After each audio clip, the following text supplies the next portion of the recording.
Hello, citizens. Welcome to the newest addition to the Pop Perch Network, POW Bang Cast, or POW Bang Podcast, whatever you want to call it.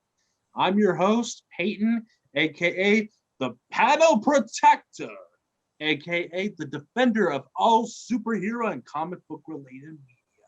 And I am here with your other host, the villainous, the maniacal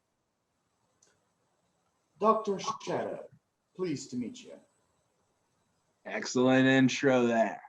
All right, so this is a typical comic book superhero movie, TV, video game, whatever that's comic book and superhero related, we'll talk about it. And we're pretty excited because we have a good topic today.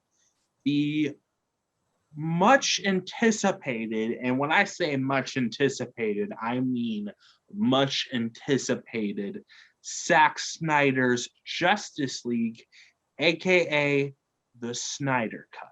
And I'm telling you, we got a lot to look forward to that. But first, we want to give a little introduction to ourselves because we want you to know us and get to know, what we like.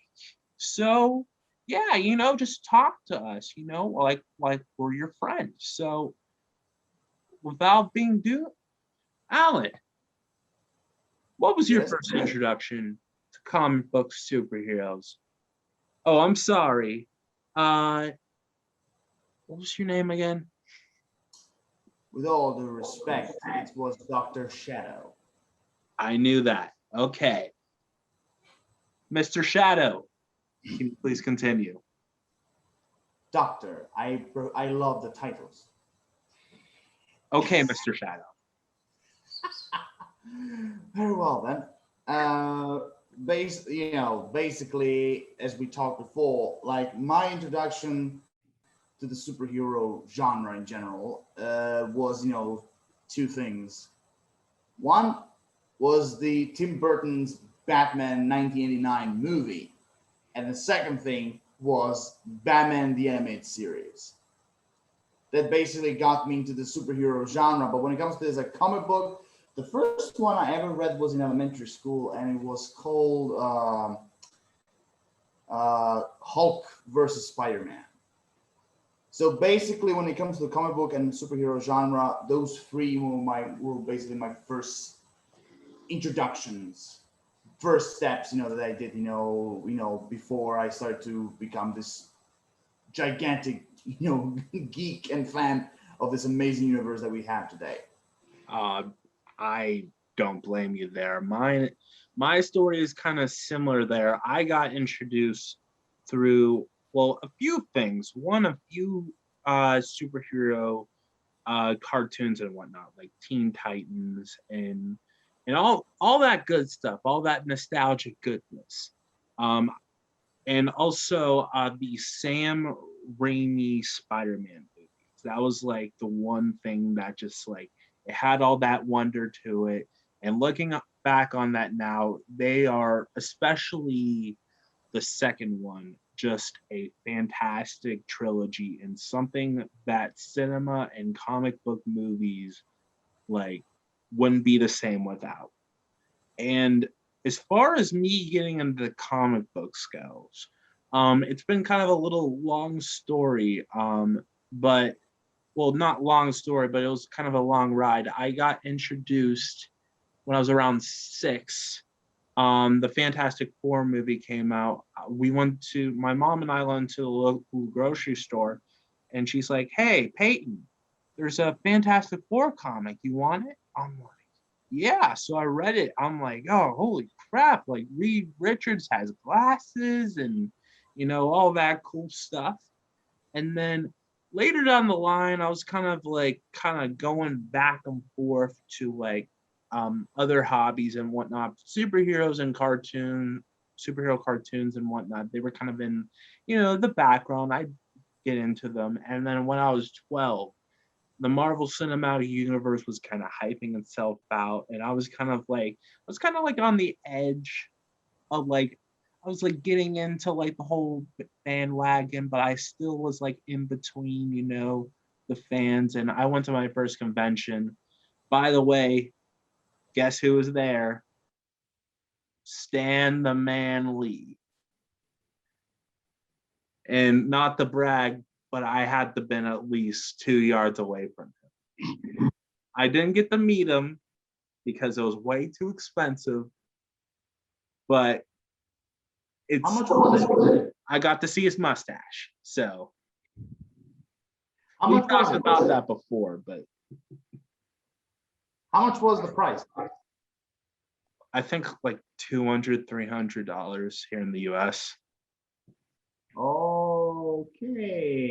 Yeah, but that's when I got into comic books, and then kind of that, just like seeing Stan Lee, and I got to learn more about him and whatnot, and just it kind of sparked my love for all things geek. And it's not just that, but it's sparked for Star Wars, which we have the McConkie Chit Chat here on the Pop Perch Network. Please check that out, by the way. We also have, I also love animation, movies. I love movies. And yeah, so that's pretty much me. Sorry for the long introduction, but I figure, I babble, I know I was babbling, but That's this stuff, very present. yeah, this stuff just excites me. So like I mean, I love comic books and superheroes and all that stuff. And I'm excited to talk about that and segueing into our topic, Zack Snyder's Justice League. So, Alan and Tanya, this has been a big deal for years, like years upon years, and I don't even know what to say about it. Oh my God. I mean, one thing is like, if people, are not, familiar with social media in general, like since 2017, like when all of us, and I mean all of us, watched the theatrical cut, like we all, could agree that there was like a Frankenstein of a project, Yeah, exactly. Everything from kind of the mixed humor to the cinematography in there.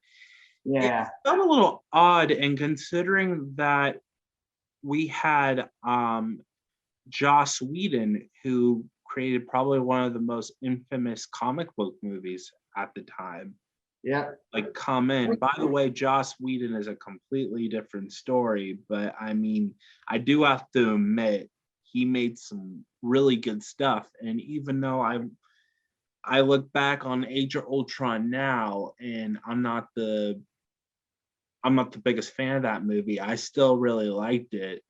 And well, I loved it at the time, and I still like it now. But yeah, sure. I mean, like, the project first started, like since the ending of Batman v Superman, Zack Snyder, was already signed, to do a Justice League movie, which back then, it was actually revealed he was planning to do, Justice League 1, 2, and 3 at the time.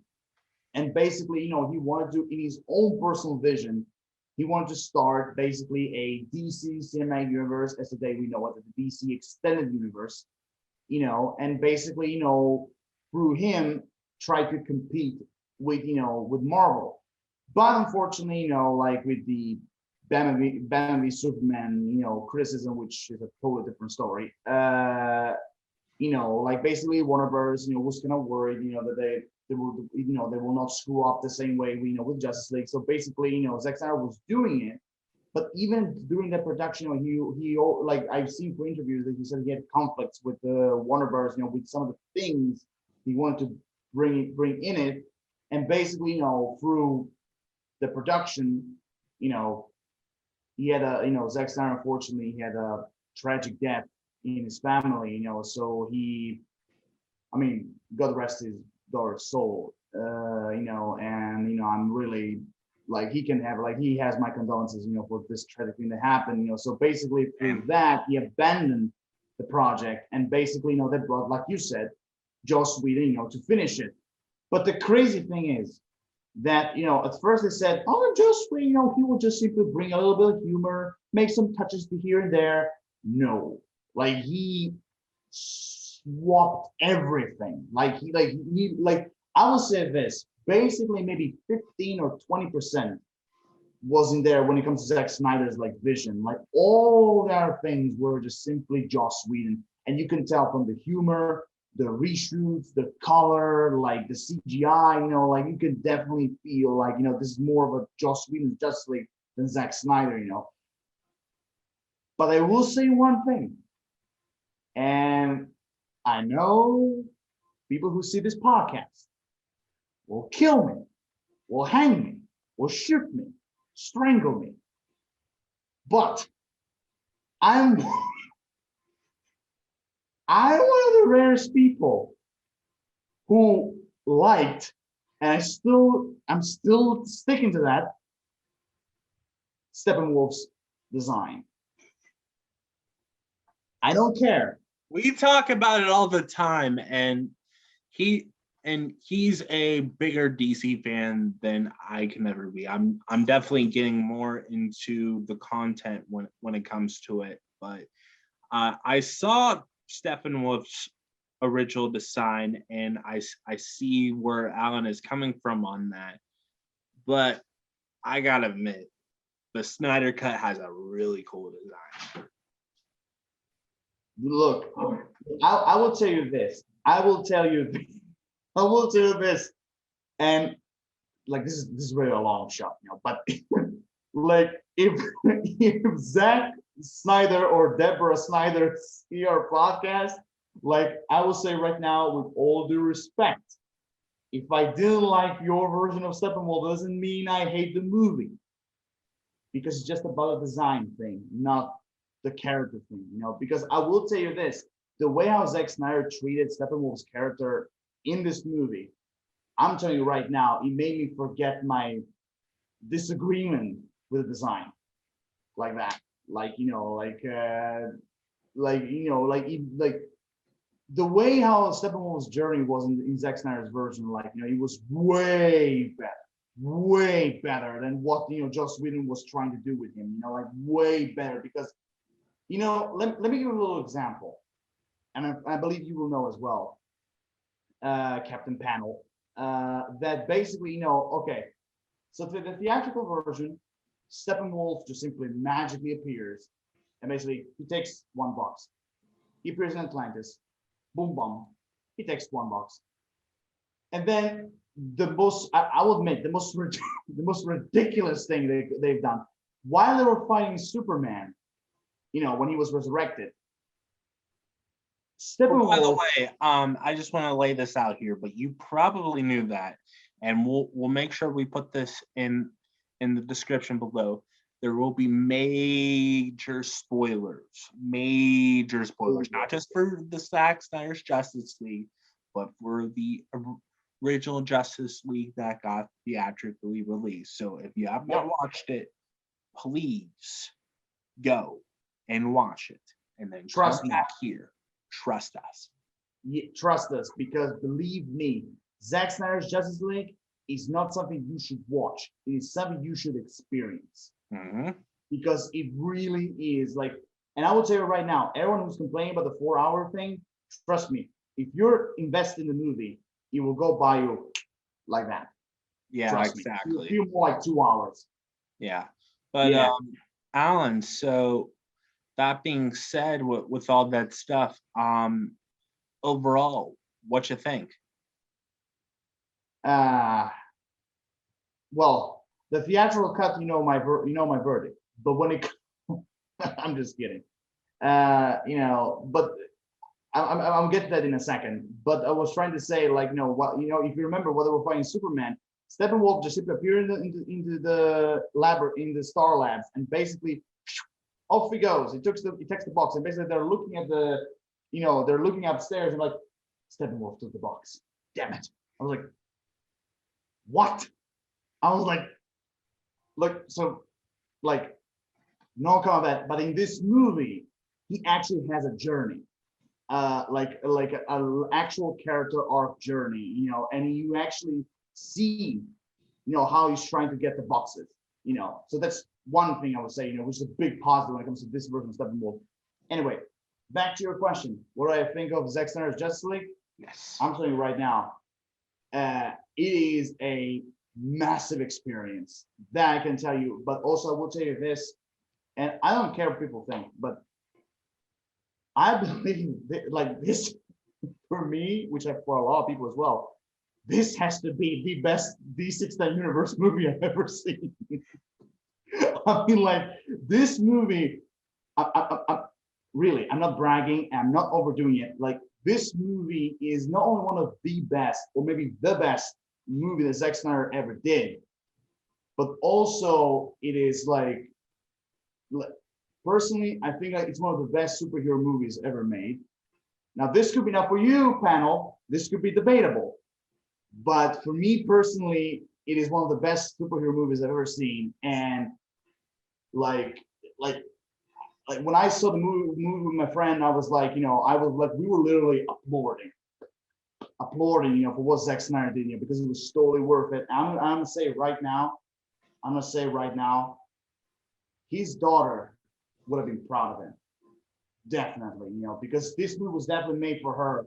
And like, I was like, so overall, like, it was just, I just cannot like just praise it enough. Like, it's an amazing storytelling, action-packed superhero journey and team up I've ever seen.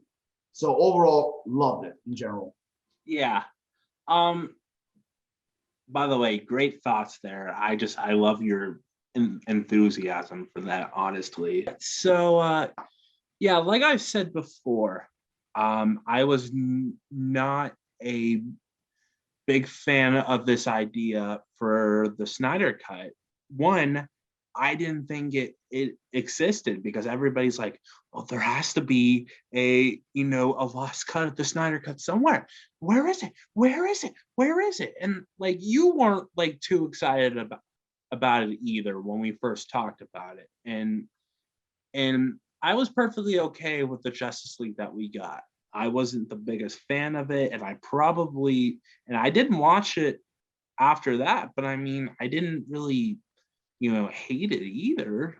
There was a lot of times where I'm like, oh, cool, that's Green Lantern. Oh, cool, that's Stroke. He's talking to Lex Luthor. I mean, yeah, that's pretty cool. But as the hype was going around, I'm like, okay, this looks pretty good. And I was watching it. I was gonna watch it with a friend, but I'm like, you know what? I'm too excited. I'm gonna watch it. And I watched it, with a few breaks there and there, but I watched the whole thing, and I gotta say, it was pretty dang beautiful, if I will say that.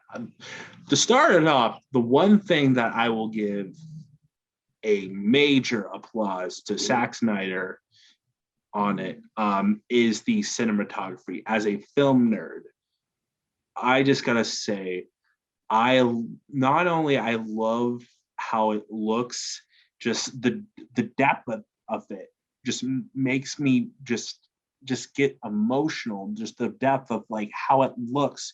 But the 4:3 aspect ratio, it actually looks like a real cinematic experience. And I gotta say, as far as actual comic book movies goes, this is probably one of the most gorgeous ones I have ever seen. Just the other thing that I will give major applause to, not only I will say about the action, but the music towards it, especially with Wonder Woman's theme. And that theme is absolutely gorgeous. All the Amazon theme, yeah, it's just like it gets me emotional every time. And I think I've had the scene, like that scene with Wonder Woman, like 5 times, because not only like I really liked it in the Joss Whedon cut, but seeing this here in its full glory, everything from the uh from the takeover to Wonder Woman, to all the action to that end with the little girl. Like that was just, by the way, that little scene in itself was just absolutely beautiful. But Yeah. I'm telling you, that scene was just incredible in general. And there's a lot of other scenes and whatnot. And there is a running joke with this. There's a lot of slow-mo in this movie though. Yeah. I saw that that it's like, I think it's 8% of the movie, which would be like 23 minutes like of just slow-mo. And Yeah. you know what? Now I want a slow-mo cut of the Snyder cut. I'm telling you, because that slow-mo is legitimately beautiful. I will tell you, just like, go ahead. The thing I will tell you, like the thing about Zack Snyder when it comes to his slow motion, like moments, not simply in Justice League, but also like in his movies in general, like his slow motion moments are not like there to simply drop in, like like they're really well earned. They're really well earned, and they make and they build this like, and they basically make some like particular moments memorable and at the same time like really symbolic and amazing. And just can I say one thing? Go What ahead. you said at first about the Snyder Cut thing? Yeah. One thing, brace yourself. That's the one thing I will tell you. And but like oh sorry, like do you still have something more to say? No, go ahead. Okay. So basically, here's the thing. Let me try to fix what I said, back in the past. I didn't say I was like not interested. Is that, basically what I was trying to say is that I wasn't, I'll be honest with you, like I wasn't part of the movement. Okay? Yeah, I wasn't part of the movement. I clearly wasn't either. Yeah, I wasn't part of the movement released the Snyder Cut, but basically here's the thing. I wasn't part of it, but I also wasn't against it. Like I was like basically in the gray zone. Like I was like, what, like if this Snyder Cut thing ever happens, I was like, like sure, I'll be interested to see like, Zack Snyder's like full vision, because after everything that he dropped on Twitter and Instagram about like basically the movie, what he was planning to do, I was like, I really want to see, that on the screen. Like basically, literally, I wanted to see his full vision, basically what he was trying to do. So that thing kind of kept me going. Yeah. But again, like here's the thing. When it comes to when you said there were no Snyder Cut, that's what you said. Yeah, I mean, I think there was definitely like some deleted scenes and whatnot, but just like the way that people described it and all these unrealistic expectations of it, I didn't think it was actually real. But here's the thing. There's a lot of YouTubers who said, there is no Snyder Cut. Snyder Cut doesn't exist. Here's my point of view on it. Here's my point of view. It does exist, but here's my point of view. It does exist and it's there, but it's not finished. That's my point of view on it. I was like, no, I'm not saying it exists, but I'm also not saying it doesn't exist. I'm saying it's still there, but it's not finished. That was basically my overall point of view on that. So again, I'm telling you, I was like always in the gray zone, but I'm telling you right now, like after seeing the movie, I was like, what the hell? I'm gonna be part of the restore the Snyderverse thing. Yeah, I mean, look, we both talked about this before recording the podcast. I'm like, I'm not against it. In fact, I think it would be pretty cool, but I'm definitely not enforcing the idea. Whatever happens with the DC movies happens. I am definitely excited. The one thing that I will say that I wish Zack Snyder would be behind, and there have been rumors about this, and I don't know if it's true or not, but doing a Zack Snyder would either direct or produce a Batman miniseries starting Ben Affleck, and I would 100% be behind that. Here's the thing. Here's the thing. Like after Zack Snyder's Justice League, especially with the epilogue, scene, like that Zack Snyder was trying to set up like his own like cinematic universe. Yeah. He wasn't trying to simply to set up the nightmare sequence and also the Justice League 2 and 3, because basically what he said was that the Justice League 2 was supposed to happen in the nightmare sequence, and Justice League 3 was basically be the final fight with against Darkseid. That's basically what he said. But here's the thing.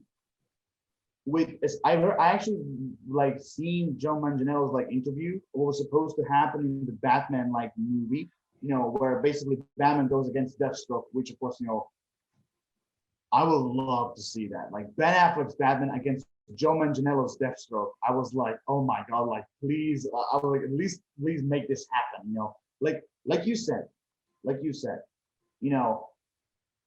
just make it as an HBO Max like limited series. Like maybe 8 to 10 episodes, and that's it. Period. Like give us that storyline. Because Joe Manganiello said that in that movie, Batgirl was supposed to appear as well. That would have been amazing. There would definitely be like so many possibilities, and I will say this off the bat. I know there's a lot of people that have been against this casting and have been keep putting it down for years and years. But honestly, I really like Ben Affleck as Batman. Oh yeah. Yeah. I don't think they gave him the true potential to be the best Batman that he can be. He is a good actor. Mm-hmm.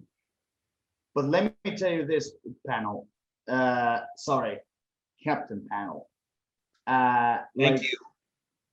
And let me tell you something. After seeing Zack Snyder's Justice League, I was like, like this movie shows you how big of a potential Ben Affleck has as Batman. Like in this movie, like basically, in the Batman v Superman with some, it's kind of like brute, like merciless, vigilante, who's basically angry, especially with Superman and the world, basically, after he said 20 years in Gotham, but in this movie, like basically it shows you why Zack Snyder chose Ben Affleck as Batman. This movie in particular, and the one thing you and I can agree in this one, I hope Cyborg was way better. Oh, I know. A lot of people have said this, and I will say it myself. He was the heart of that movie. He was. Zack Snyder even said that, and after seeing the movie, I was like, I completely understand why he said he was the heart of the movie, and he was like the origin, the overall like journey, the struggle, the relationship with his father. And by the way, I just want to say this: Dr. Silas Stone, his father, in this movie, he was way more big of a badass, and he had his own character journey than he had in the theatrical cut. In this movie, he was amazing. He was amazing. I really loved his relationship with his son, Cyborg. Oh, I know. It was definitely beautiful, and just and how they just all put that together. I'm telling you, like it was probably one of the best character arcs you can have have in the movie. Also, by the way, to tie into that, we have a character.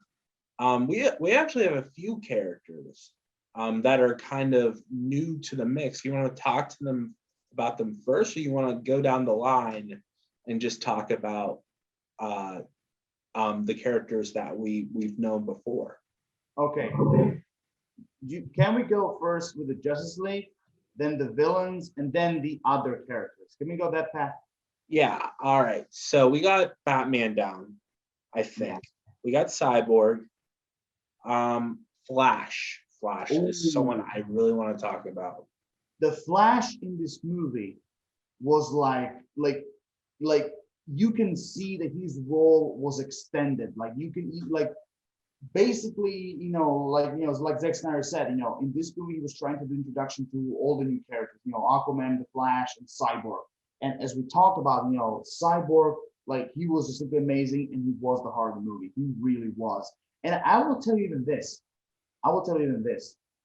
Like, for like the CGI on him was actually way better than the theatrical cut, way better, way more cleaner and smoother. Also, going to the Flash. Again, it proves why Zack Snyder chose Ezra Miller. Like he was really good, and this time the humor wasn't forced. Yeah. It was like going fluently, and every single joke for me personally landed. And the way how Ezra Miller captured him, especially his character journey and his relationship with his own father. I mean, seriously, that scene in prison when he was talking to his father, I mean, like if the Flash's origin, like why his father was in prison. Yeah, exactly. Yeah. I've seen the show. By the way, I just got to put a quick note on it. I like the first few seasons of The Flash, then it kind of went downhill. I don't know what you think about it. Honestly, I stopped watching The Flash by accident. I stopped watching it like in the middle of season 4. But honestly, I'm actually starting to go back and basically from continue season 4 all the way to season 7, because since I started, I wanted to finish it. Yeah, yeah, I get you. I think once in a while I like stop in, kind of like check on it, kind of like an old friend. Because, and most of all, the one thing I just want to go off the topic a little bit is that the one thing that really gave me I was kind of impressed is that they start to do like they have like an entire season like 20, 19, 23 episodes, but now they divide like into 2 arcs. Like the first half is like one story, the second half is another story, which it's kind of like anime. Exactly, and personally, I kind of like that idea. Yeah. It makes it way more interesting and less filler episodes. Yeah, exactly. But back on the Justice League. And by the way, I will say this: the actor who played the Flash's father is none other than Dr. Manhattan himself. Really? Yep. That's amazing. Yeah, and I will tell you this: he really did a good job as the Flash's father. Like he really did a good job. Although I grew up a little bit more with the Flash's version than this one. Yeah, exactly. But after seeing Ezra Miller back as the Flash and seeing what they can do, I'm just telling you, I want to see I know this movie has been in production, like a production nightmare for years now, but whatever they can do with it. I know they have a director with Amy Muschietti now, and I know it's supposed to be like some type of Flashpoint and Batfleck post. I call him Batfleck just for the heck of it. No disrespect. I just love the name Batfleck. Trust me, everyone is calling for that.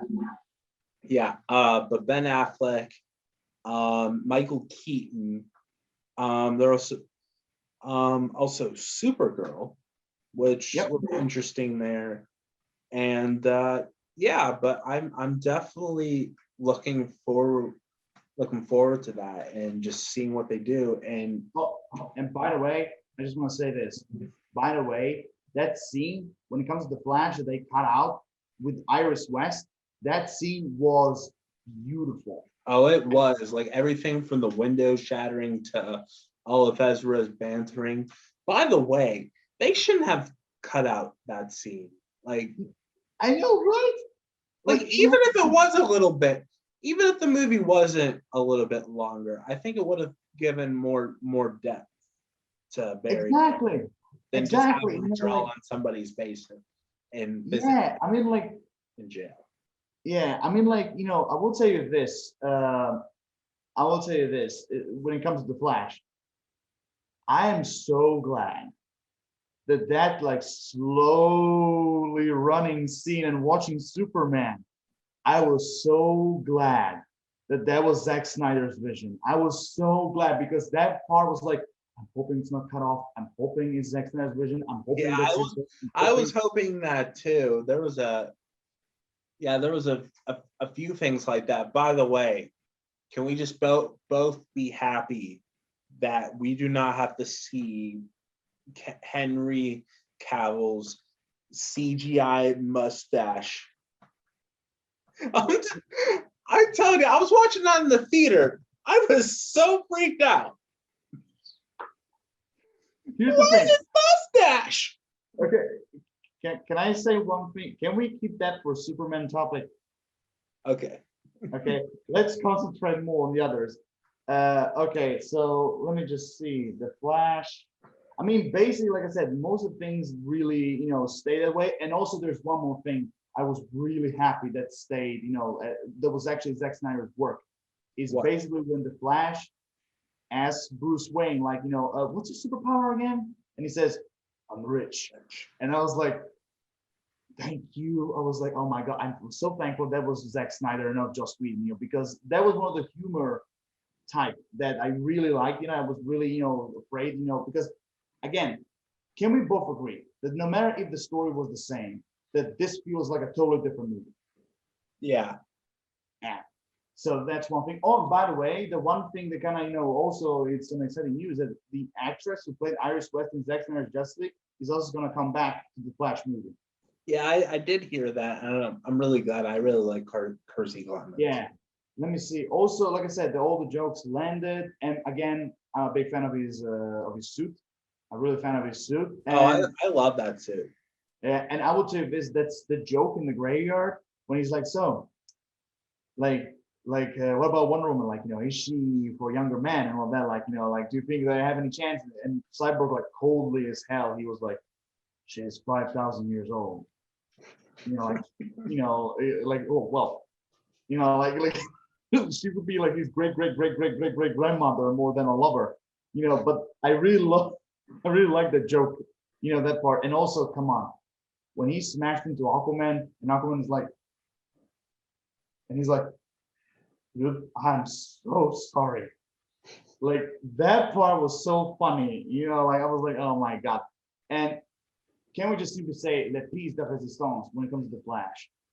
That time travel thing at the end, that was beautiful. Not just simply the overall concept when it comes to the character, but the overall cinematography and the effects, and it was just simply beautiful. And that time travel thing, because he did say he's got to break his number one rule, and that's basically go back in time, and he had to do it. And the way how they basically were preparing us for this, I was like, like that scene was just simply outstanding. Like, don't you agree? Oh, I know. It was definitely beautiful. Definitely. I will say that there. Yeah. Okay. Either Aquaman or Wonder Woman. Who do you want? Okay. Let's go. Let's go first Wonder Woman. Like if you don't mind. No, not at all. Okay.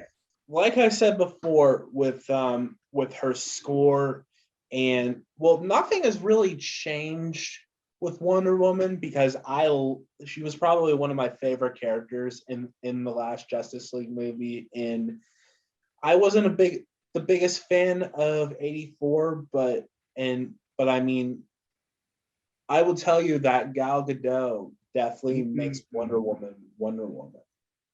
Like I would say this, my first ever introduction to Gal Gadot was in Fast and Furious. Yeah. My first ever introduction. And I would say this, at first I was like, her as Wonder Woman. I was really curious, like, is she like fit for the role or not? The same thing I had with Ben Affleck. Same thing, in Batman v Superman. And and when I saw her as Wonder Woman, and especially in this movie, like, she was born to play this role. Like she is Wonder Woman. And again, that bank sequence with those terrorists, like first and foremost, the scene was extended. That scene was way longer, and the way how she was like, bam, bam, like, you know, like moving those bullets, I was like, wow. I was like, you know, like, just so amazing. And by the way, this Wonder Woman has no mercy. Like, you know, she like she literally threw a guy straight to the wall, and you can even see the blood stain like on the wall. Oh, I Like she didn't know. really kill him, you know.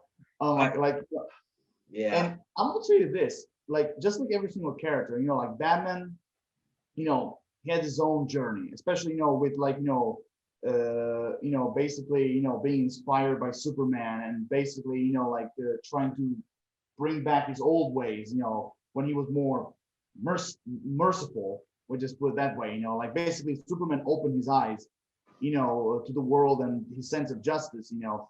So Batman has his own journey, but Wonder Woman also in this movie had her own journey as well, you know, and you know, and like just simply everything landed perfectly. Just a little small thing. I really liked her relationship with Alfred in that scene, you know, the way how to make tea. Like Yeah. I like that sequence. It was kind of, you know, funny, but also at the same time cute. Yeah, it was. And there's just this running joke with him and the tea. And it definitely was nice to see those little interactions and whatnot. Yeah, I agree. And also, by the way, the one thing that made me way more better is that, you know, and we're gonna talk about that part like in a moment, but you know, after Aquaman, but the history lesson scene, like okay, so in the theatrical cut, she just simply knew this out of nowhere, you know. In this movie, which kind of give me like that sequence kind of give me like Indiana Jones Tomb Raider vibe. Like when she basically were inside the temple after receiving the flaming arrow, and basically she was discovering the secret step by step, you know. And oh my god, I will tell you this: that that wall picture of Darkseid, like it gave me the creeps. Like that was really scary, you know. Like Yeah. that look, you know, and you can see in her eyes that she was terrified when she saw him, you know. And so basically, like, you know, through that, you know how she knew the history lesson, you know, how she knew what happened, because she, Yeah. you know, she found out by herself, you know. So overall, she also had her own journey, and I would say right away, her journey in this movie was way more clearer than in the actual cut, you know. And every single relationship and moment that she had in this movie with either Batman or Alfred or Cyborg, it felt natural and way more better. And I will tell you this: when Bruce Wayne and her touched the mouse at the same time, I'm just telling you, it brought me back some Justice League animated series memories. Yeah. How about you? Um, yeah, like I said, there's not really much more to say about Wonder Woman other than she was freaking cool, and Mm-hmm. you know, and like I said, just the action with her, and especially Oh, like her taking like charge, like in the group and whatnot. I'm mm-hmm. telling you, absolutely great. Oh, yeah. So, shall we move to the Sea King himself? Yes. By the way, I just want to say this: if anyone is listening to this, no pun intended to the Crime Syndicate member, okay? You know, like because the Crime Syndicate Aquaman is literally called the Sea King. You know, so no pun intended to that villainous character. Anyway, Aquaman. I will tell you this: in this version, Aquaman was like this very stoic, you know, like on the road guy, you know, like doing whatever the hell he wants, you know, stubborn, and like, you know, he didn't give a shit about a lot of things, like, you know, cocky in some capacity, you know. So I will tell you this: I kind of miss a little bit of his kind of like funny sequences, you know, Yeah, when that's probably one of my downsides with this movie is that I feel like Aquaman, and no offense to anybody, kind of work, even though you know the Whedon cut wasn't the best.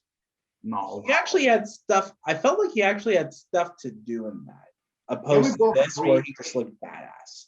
Yeah, like in this movie, don't get me wrong. Don't get me wrong.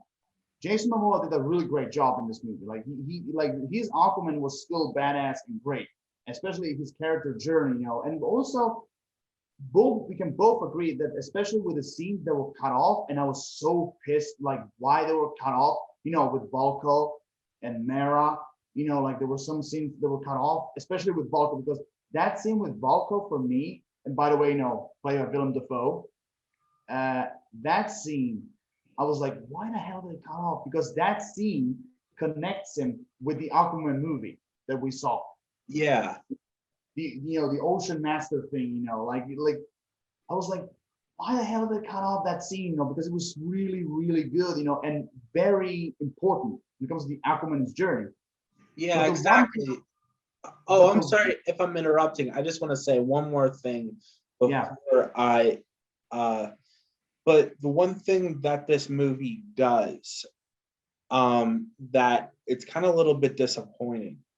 It kind of takes, well, I mean, I know this is kind of in its own canon, but it kind of gets rid of like the canon of like the other movies, and like especially Aquaman in particular, because one, Falco, like you said, and as well as Mara, who spontaneously has an English accent in this.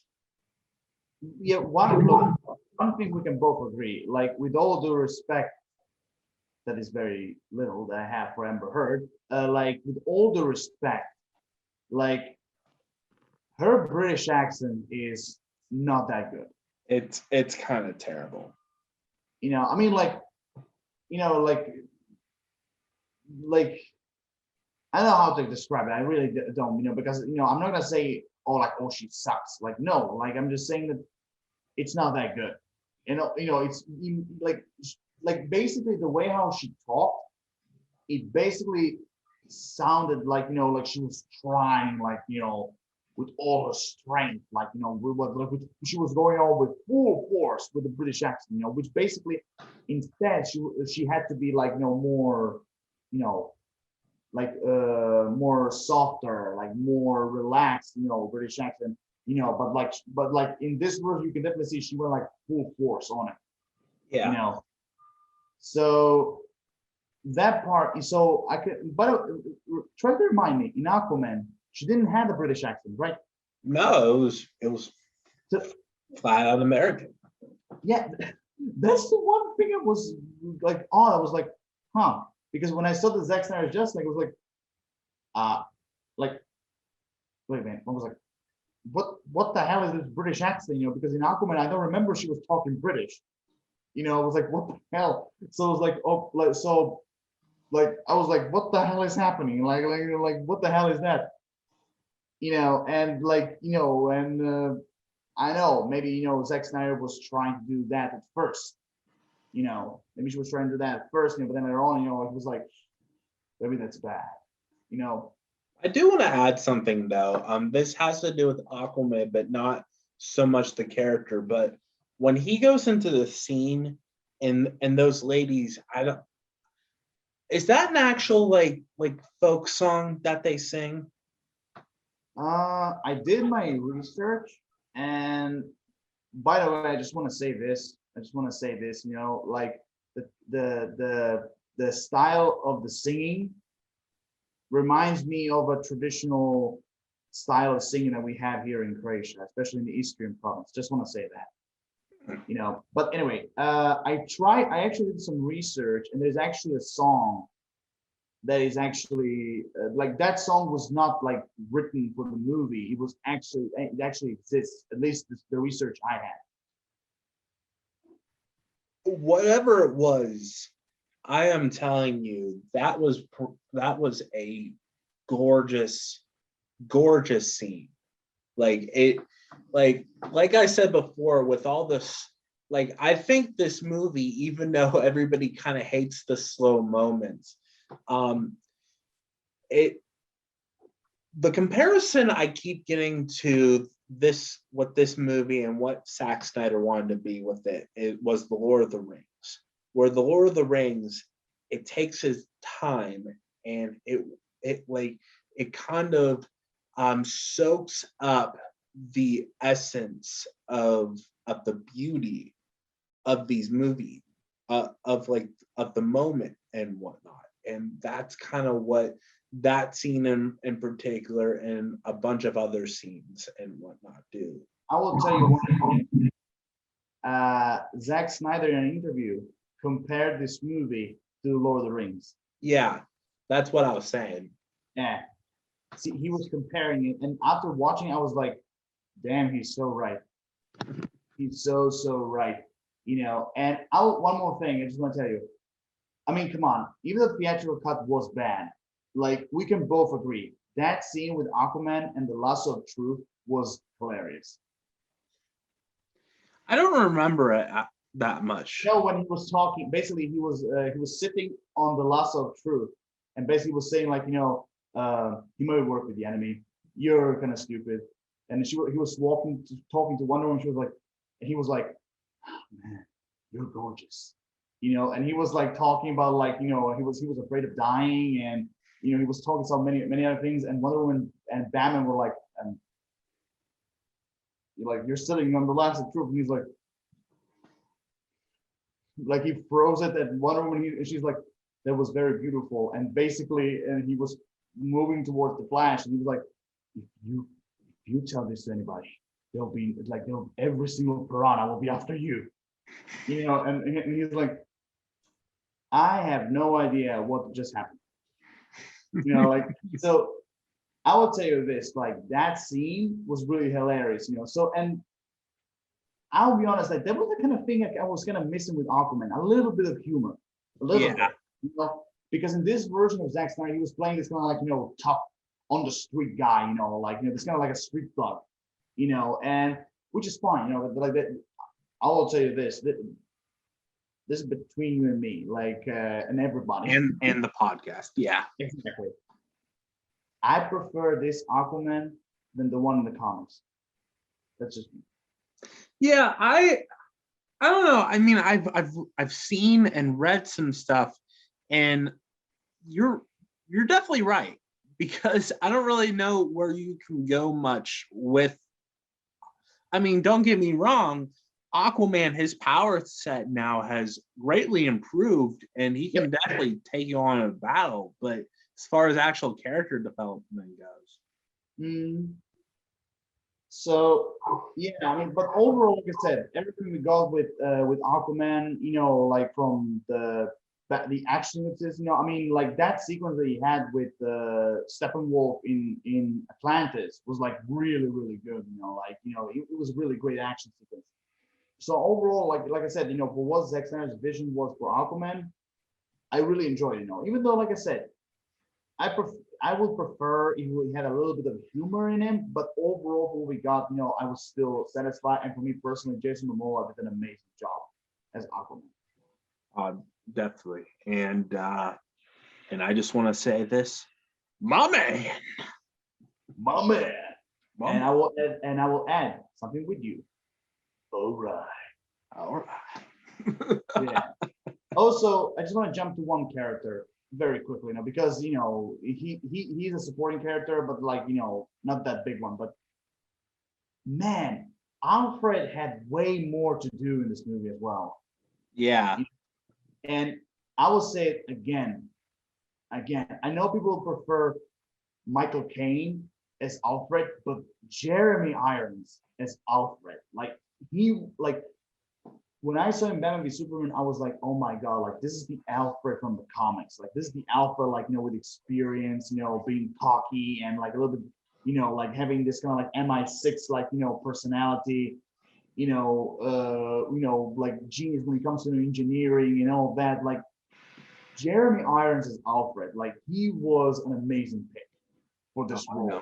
And what he, like in every single issue that he had with the characters, and with Batman as well, like, he was just simply amazing, And again, I have to mention again the tea scene with Wonder Woman and Alfred, like that part was like just simply like really cute. So overall, I just want to give a shout out like to Jeremy Irons as Alfred. Like he was just simply amazing. And again, I'm pissed of how much they cut off when it comes to him as well. So overall, like he was amazing. What Oh, about I you? know. And like I said before, with that rumored HBO Max Batman project, but if they were ever to do another project with Batman, Ben Affleck Batman, I say give as much like screen time to Jeremy Irons as he possibly can. All right, because I'm telling you, if you offer Jeremy Irons and saying like like oh if we want you to play Alfred again, I'm telling you, I believe Jeremy Irons will say yes. And I'm telling you, like I mean, I'm with you. I would really love to see a Batman story, even one with just simply Batman and Alfred together. Yeah, and With just just kind of their father son type relationship there. exactly, Yeah, exactly. But again, like so I would really love to see that. And I'm just gonna say this, like here's hoping that maybe we could have at least a limited series with Ben Affleck and Jeremy Irons. I'm just hoping, you yeah, know. that I'm telling you, that would be amazing. By the Yeah. way, speaking of Batman related characters, we have Commissioner Gordon, played by J.K. Simmons, who didn't have much of a role in the last one, and unfortunately, not much in this one, other than maybe one scene that could tell you the potential of what Commissioner Gordon could have been like. And honestly, I would tell you, and honestly, I would tell you right now, like J.K. Simmons as Commissioner Gordon, like the very first time they announced it, I was like, hell yes. Yeah, He is a great Commissioner Gordon. yeah. Well, J.K. Simmons honestly is great whatever he's in because you can tell. By the way, pretty soon, once all the episodes come out, we're debating on this, but we're going to be talking about Invincible, which has been my most anticipated comic book TV show for a while. By the way, J.K. Simmons is in it. He's great. So look forward to that. But yeah, like I said, he's great in everything he does. Yeah. Can I make one more promotion for Invincible? Go ahead. Thank you. Guys, I'm telling you, anyone who is watching our podcast, like I'm telling you, give the first 3 episodes, and tomorrow 4 episodes will be out.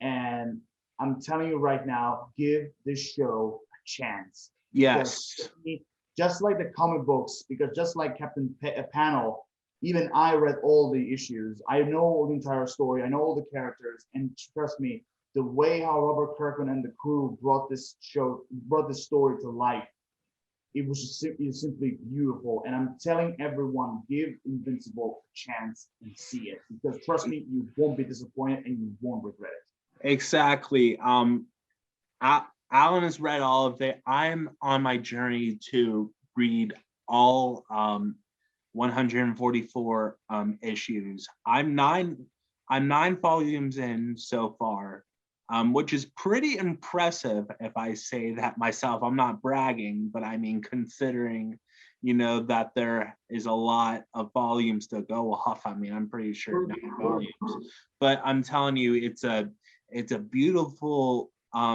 it's honestly beautiful with its story and very violent and whatnot. And I know we completely went off topic when we're not even talking about the Snyder Cut now, but this is just how excited we are to talk about this show. So I hope any Invincible fans, I'm coining that phrase, by the way, Invincible fans. Fair enough. And also, by the way, a little promotion doesn't hurt. Yeah, exactly. It's just it's not exactly a criminally underrated series, but it definitely deserves more credit than it deserved. Exactly. So back into the Snyder Cut. I agree with you. J.K. Simmons doesn't have much to do as Commissioner Gordon. I mean, like just like in this movie, even the theatrical cut, like both the versions, like he didn't have too much to do, which again is completely fine. He's completely fine, like but still for me, J.K. Simmons as Commissioner Gordon, he was still a presence for me personally. And like I'm telling you, if they make a limited series about Ben Affleck as Batman, I'm really hoping J.K. Simmons will be back as And I'm Commissioner pretty sure he will be. And Gordon. I'm telling you, if he does, I mean, and if he would also come back to do Spider-Man 3 as J. Jonah Jameson, I'm telling you, he would have a heck of a filmography for that time period. So now that we did this, are we gonna go to the Team Apocalypse? We haven't talked much about Superman, actually. Holy shit! Like how the hell did I forget that? I think we were saving the best for last. Yeah, when it comes to the Justice League members, yeah. Okay, like just like in the theatrical cut, like in this version, Superman, doesn't have much screen time, in this movie, But what I would say this: when after they resurrected him, when he's there, and oh my god, like in this version, he was way better than what it was in the theatrical cut, because as you mentioned before, because now we can talk about it. As you mentioned before, the invisible mustache fiasco. I'm telling you though, even if they were, because Henry Cavill had a contractual obligation when Joss Whedon was filming for when Mission Impossible. Yeah, the Mission Impossible movie. And I'm telling you though, if they gave like Superman a full beard, and then had maybe long hair, that would have been amazing. Yeah, and oh, by the way, Zack Snyder actually was thinking of bringing Superman back with longer hair. That would have been amazing. Yeah, he was bringing giving a little bit of a bless you. Thank you. He was actually thinking giving a little bit of a beard, and longer hair. But I don't know if it was his own opinion or was with Warner Bros. Struggle, but I don't know. But basically, they basically decided in the end to bring his original haircut, back instead of longer hair. But I will tell you this. Here's the thing. A lot of people were literally talking trash about the mustache thing. And I will tell you right now, I didn't mind it. Okay, I didn't mind it, even though personally, because I'm not stupid, I'm not blind. I can see they were trying to remove the mustache. It was scary. It was scary. I'm not gonna say scary. It was stupid, but every single plonka would see that he has a mustache here. Do you know the first scene with the recording thing, the kid asking questions? By the way, I just gotta add with that scene, honestly, it was honestly very heartwarming in a way. No. Here's the thing. I had no problem with that scene. I really had no problem with that at all. The only problem I had was the mustache thing, Well, because yeah. In that scene, out of all of them, in that scene, you can really notice the space that was between his lips and his nose. You can definitely feel oh, there's a mustache there, 100%.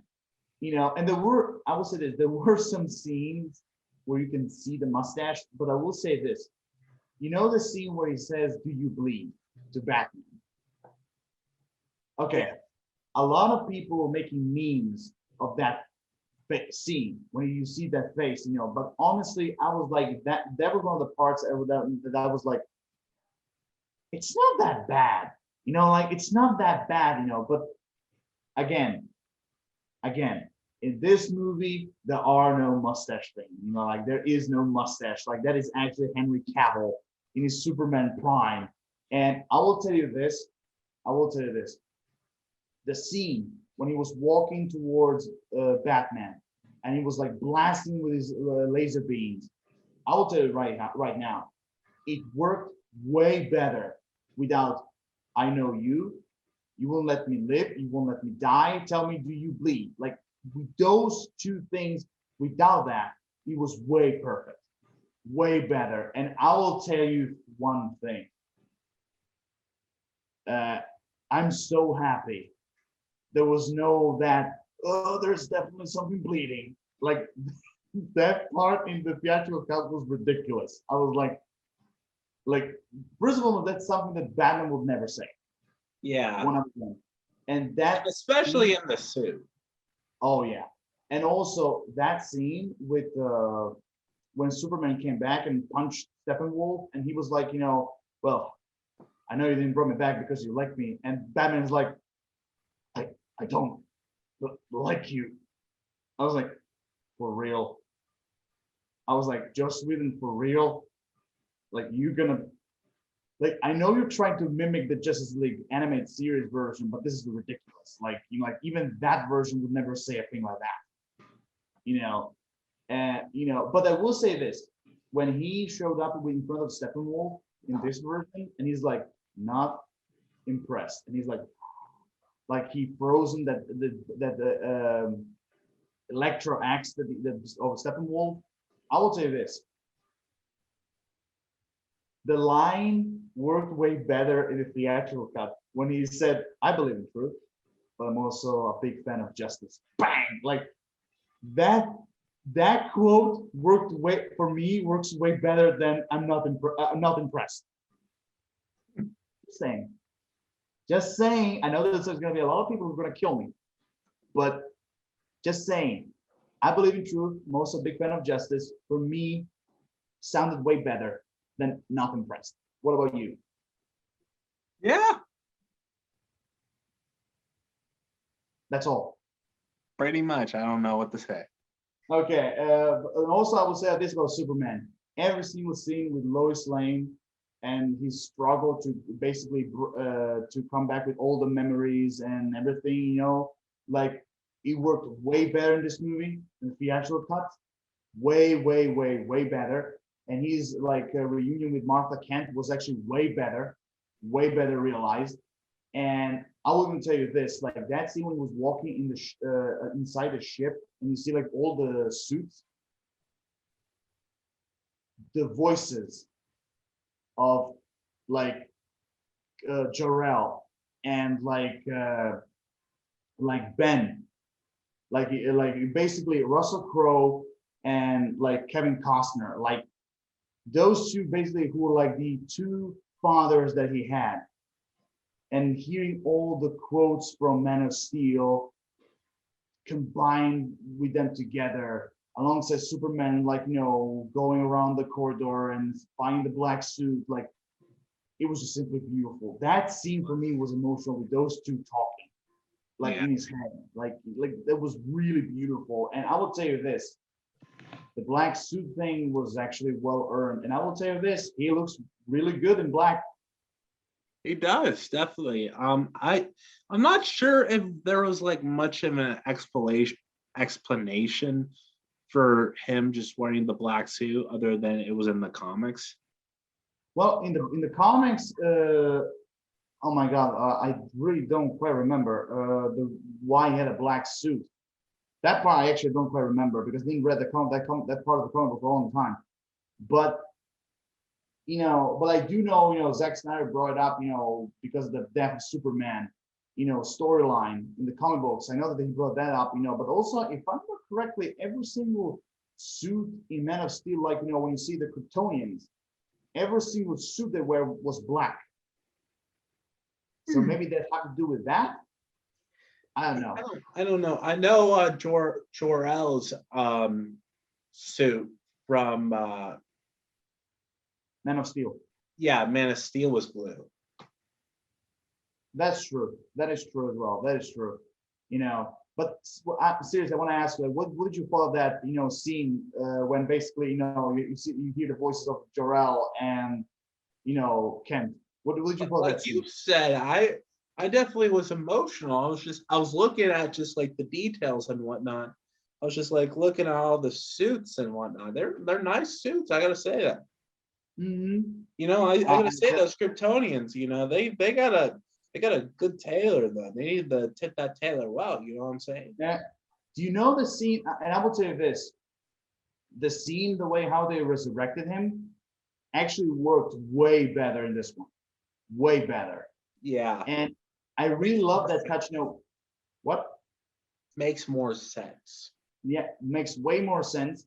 And I will tell you this: I really, really love that touch when Cyborg like touched the button, and basically he saw a glimpse of the future, where basically like Darkseid killed all the Justice League members, and basically you see Superman like holding this like corpse, more precisely this skeleton, and I assume that's Lois Lane.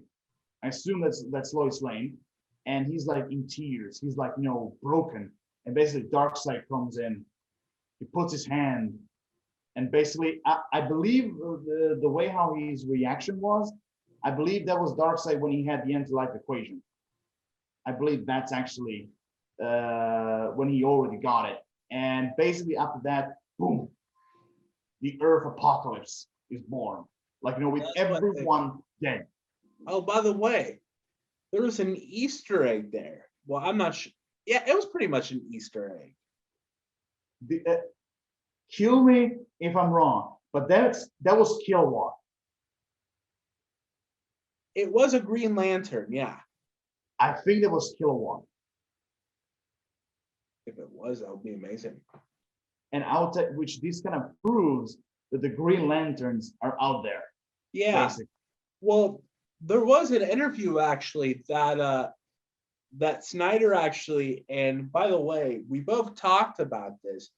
There was like some leaks and whatnot. We both were figuring that Green Lantern would majorly show up in this, which I was kind of disappointed because and I know like it was 4 hours, so you think that they wouldn't at least have a Green Lantern cameo other than an Easter egg. Yeah, and there were also rumors that Zack Snyder will actually wanted to bring Ryan Reynolds back as Hal Jordan. Just saying. Yeah, I would have liked John Stewart better, but I mean, I will tell you this: I'm even though Hal Jordan is like the original, well, the most famous Green Lantern out of all of them, but I will agree with you, John Stewart, because especially I love this his Green Lantern, especially through the Justice League animated series. Because I will tell you this: of all the Green Lanterns, John Stewart was the first one I was introduced, the first one.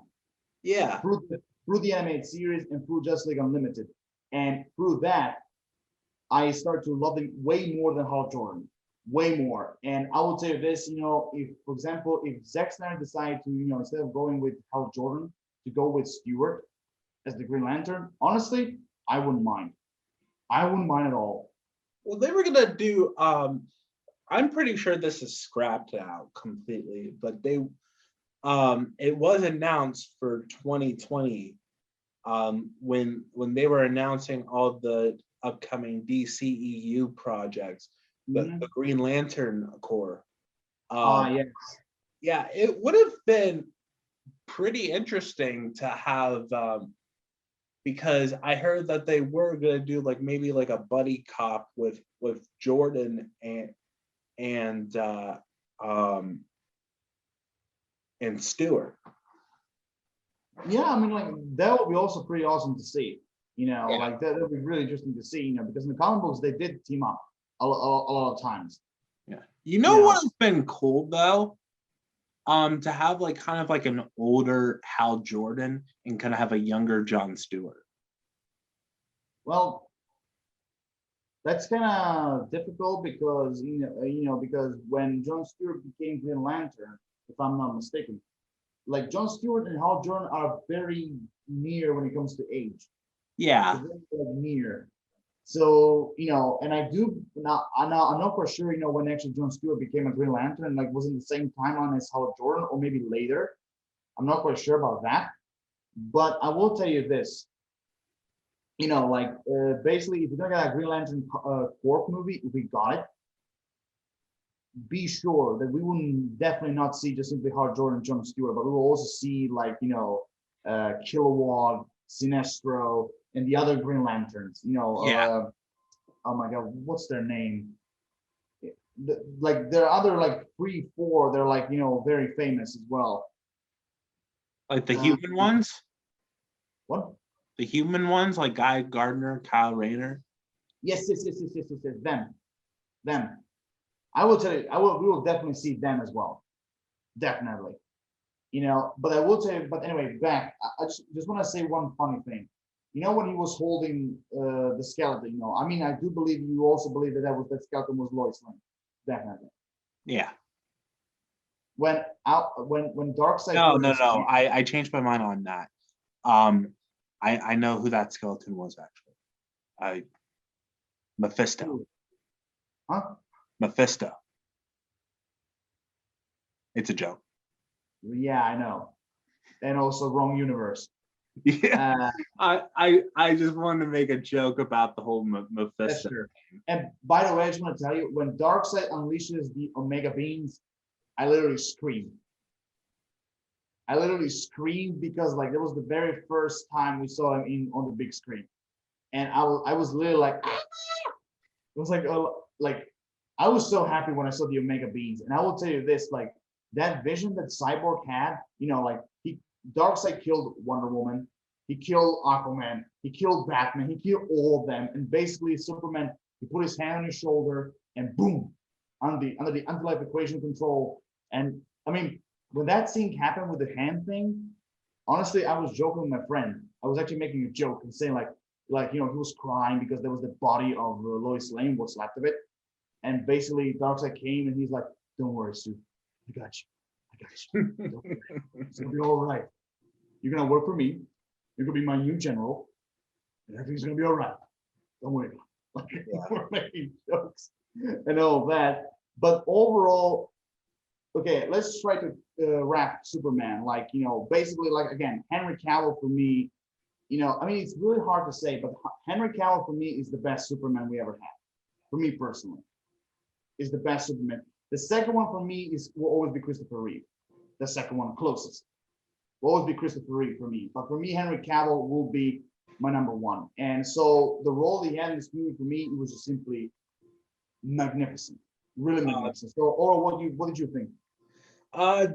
I definitely enjoyed Superman in this, and I'm telling you, even though about the J.J. Abrams Superman, I don't know if they're going to be doing the DCEU or they're going to be doing a completely different one or whatnot. But I hope we get to see Cavill more in action because I know he loves that role, and I hope we get to see him in kind of in his optimistic glory. By the way, I just want to say that as far as Superman's going, I think Tyler Hoechlin from Superman and Lois is kind of climbing his way up in the ladder. True. Because I will tell you this: when he first appeared in Supergirl, and also in the Crisis on Infinite Earths, when he appeared there, honestly, I didn't give a crap about him. But after seeing Superman and Lois episodes, since the premiere, I was like, he's actually looking pretty good as Superman. Like you said, he's climbing the ladder. He's climbing it. Definitely. And I really like that show. Yeah, I do. I was pretty intrigued as well. At first I wasn't interested, but after seeing the first episode, I was like, I'm gonna continue watching it. It really looks interesting. So, and also one more thing, because there were rumors actually saying that they were actually gonna do a black Superman, which, by the way, just want to let everyone know who doesn't know that. But in the DC multiverse, there actually is a black Superman. Yeah, well, there's actually two. Right, two of them. There are Yeah, actually there's two of them. Cal Sod, who was like kind of like a later Kryptonian alien Yeah. who was kind of hiding, and he was in hiding basically. Mm-hmm. And who was the second one? I always Calvin forget. Harris, who was actually the president of the United States. Right, right. Yeah, he was the second one. So overall, like I said, Black Superman. I'm just saying, go for it. I By the was looking way, for some I got a choice for and I'm pretty sure this is everybody else's choice, but I really want to see Michael B. Jordan. Yeah, I'm telling you, like I would be also interested to see his version of like Superman. I was really interested to see that. Although I heard some stories that Michael B. Jordan actually like it's kind of like on and off in that, because first and foremost, if you don't know, like he's also a comic book fan as well. Yeah, yeah, he's And a big comic book and anime fan, especially yeah, anime. yeah, especially anime. And there were some rumors or stories going around that basically he was like twisted, like no, not twisted. He was like going yes and no when it comes to Split. He was split. he was, yeah, exactly, he was split in that, because basically, because I remember that there was one story saying that the real Superman should be like Clark Kent, like he's the real Superman, and basically he was kind of either afraid of like getting the shoes or something like that, like like there was something like that. I don't remember quite how the story went, but he was like on and off No, in that. I to be honest though, if I would like to see both, like I know we have Ben Affleck Ooh. in the Snyderverse, and I know we have Robert Pattinson, and if we can, um, well, I know we have Ben Affleck coming to the Flash movie as well as Robert Pattinson. So if we can Mhm. see like two Batmans kind of existing, Yeah. I could definitely see an Elseworld Superman movie, Ooh, yeah, I and agree. maybe even like another some type of project with Henry Cavill. And I'm telling That's you, that's what I was trying to tell you. I would really love to see a like Henry Cavill and Michael B. Jordan as two Kryptonians like together. Like that would be such a cool movie. oh, Such a cool movie. definitely. And Anyway, well, I hope one day, and I don't know if but I hope we get like some type of big multiverse, like like, and I'm pretty sure we're getting that with the Flash movie that's coming up. But I would like to see some type of crisis event. hmm yeah. So overall, I mean, we can, sorry, like I'm going back to the subject, but so we can both agree that Henry Cavill Superman, he was still great as always, and his role in this movie was in person for me was way more deeper than and way more Poetic. exactly poetic, than in the theatrical cut. Yeah, exactly. Although I will tell you this, there's one scene in the theatrical cut when it comes to Superman that I was kind of sad that they that there was actually Joss Whedon, not Zack Snyder, and that was basically because that actually reminded me of a comic book issue where basically the scene where the Flash and Superman race against each other. Yeah, I do remember that, and it was honestly it was kind of adorable in a way. Yeah, because I'm telling you, it reminded me of a comic book issue where there was the exact same thing. Yeah. The Flash and Superman were racing each other, and that overall scene, like you said, it was cute and funny. So I kind of missed that scene overall. But well, since we explore the Justice League, Yeah. Oh, by the way, okay, and we are back. We took a little break, but now we're going to be talking, and we're going to be talking some villains in the Snyder Cut. oh, yeah. So, kick it off. The main baddie, Stepper. Oh yeah, voice and CGI motion capture by for me personally, one of the most underrated actors that are that of all, like every single generation, and that is Karen Hines.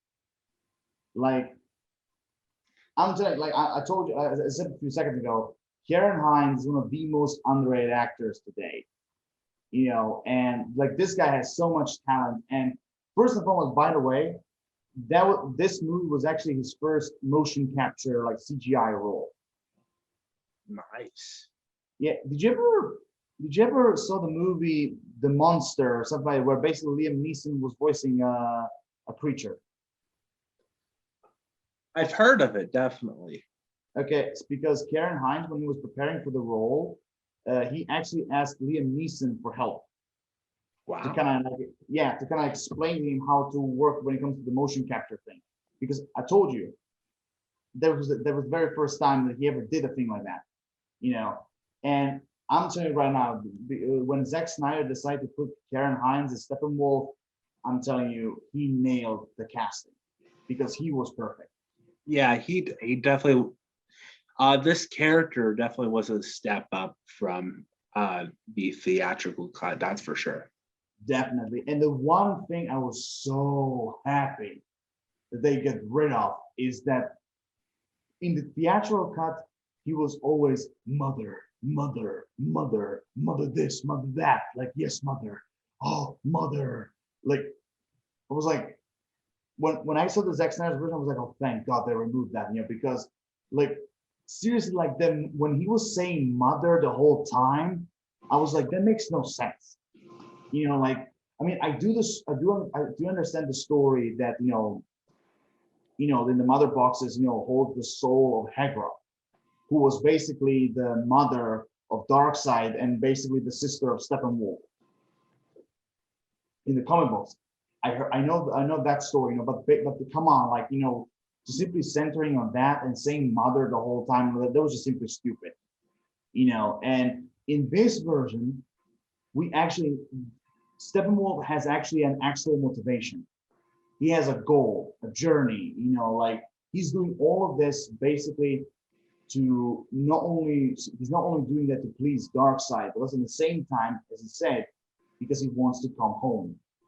He Yeah. wants to be with the Darkseid elite again, because there was one scene, because I would say there was actually one kind of like a bummer that we didn't get more, is that like the reason why Steppenwolf was exiled from Apocalypse, because if you remember, the Zod said, you betrayed your own family. And Steppenwolf, he said, I saw my mistake. I slaughtered those who saw his throne. Like, huh. I was really wondering, like, what kind of struggle that he had, like, what kind of betrayal that he did, like, I was really, that was the one thing that was kind of like a miss, like, to explore a little bit more, Yeah, that would have been like very interesting to see. Mm-hmm. But I'm telling you again, I'm so happy that he's not saying mother, mother, mother, again, like, like like, like even like when he was saying like, you're not worthy to touch mother. She's power. Power is the only law. Like, even like when he said, like, even when he said for Darkseid, like that's actually makes way more sense now, And I will tell you this,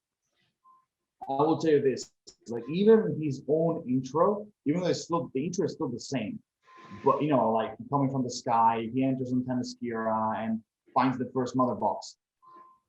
But not only that, but I will tell you this, like even his quote, the first one he had, like was actually way more better than in the theatrical version. I mean, like, come on, like that line when he said, I come to enlighten you, our darkness, I will bathe in your fear. Like, that's cool. I was like, that's intimidating. Yeah. Like that's really scary, and even like the battle with the Amazons was actually way more better. I mean, come on, he was filled with arrows. Like they got him by the leg and the hand, and the guy just literally slaughtered one of them, and he grabbed the Amazon with the horses and basically threw him like I'm overboard. telling Like, you, Snyder, he did not want. He definitely was not friendly to those horses. By the way, I hope I hope it was just CG. Oh yeah, like yeah, they're gonna get yeah, oh yeah, like Zack Snyder surely got like a one big tough guy, and basically threw all the horses, like oh yeah, he did that for certain, like that was real. Jerry, hey, come throw those horses. Mm-hmm. By the way, this is not. I am not condoning animal cruelty. By the way. Oh come on, like I think panel, come on, I think people know that, like you don't need to just explain everything. That's just what I do. That's just what I do. I mean, seriously, how much like every single animal we say like was murdered or whatever, and basically say, I'm sorry for this, I'm sorry for that. We got the picture. Yeah. But okay, being sensitive is perfectly fine. But either way, so yeah, again, I highly doubt that there was actually real horses. And besides, no strong man could lift 3-4 horses at once. That would be cool though. Mm-hmm. Anyway, but I will say this: it was really badass when they had all the arrows stuck in him, and he's like with his packs, like, and he's like basically just like throws all the arrows out of his like armor.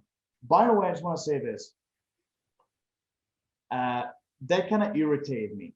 I mean, I like the idea, but it kind of irritated me a little bit because I was gonna, it was gonna throw me away a little bit.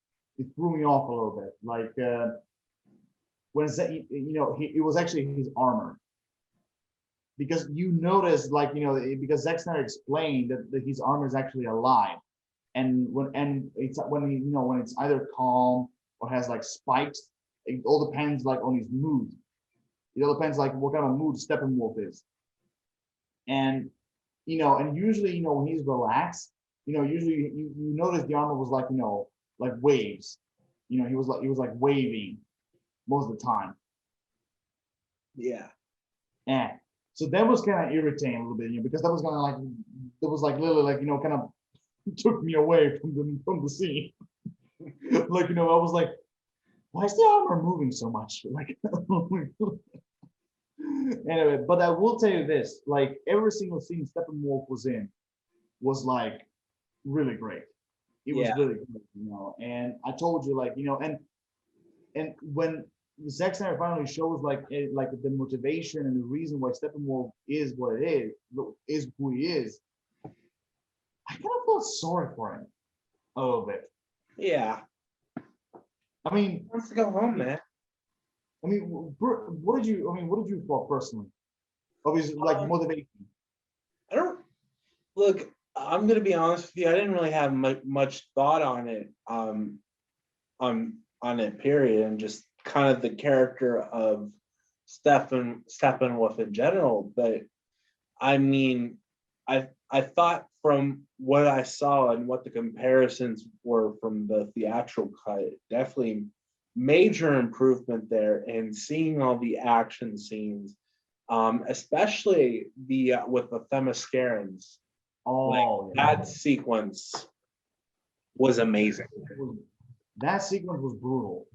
That sequence was very brutal, and it really shows you that Steppenwolf is a major threat. Oh, I know. Someone not to be joked about. Oh, I know. And once he wants something, he will get it. But the one thing, I mean, we talked about it early on, but the one thing I really love about it, which is the big difference in this one, is that when he's trying to get the mother boxes, like he is literally he literally has a journey of how to get him. Like he really has a hard time to get him, And I will tell you this, I talked about before, but the way how he got the third box is like really like a really great sequence.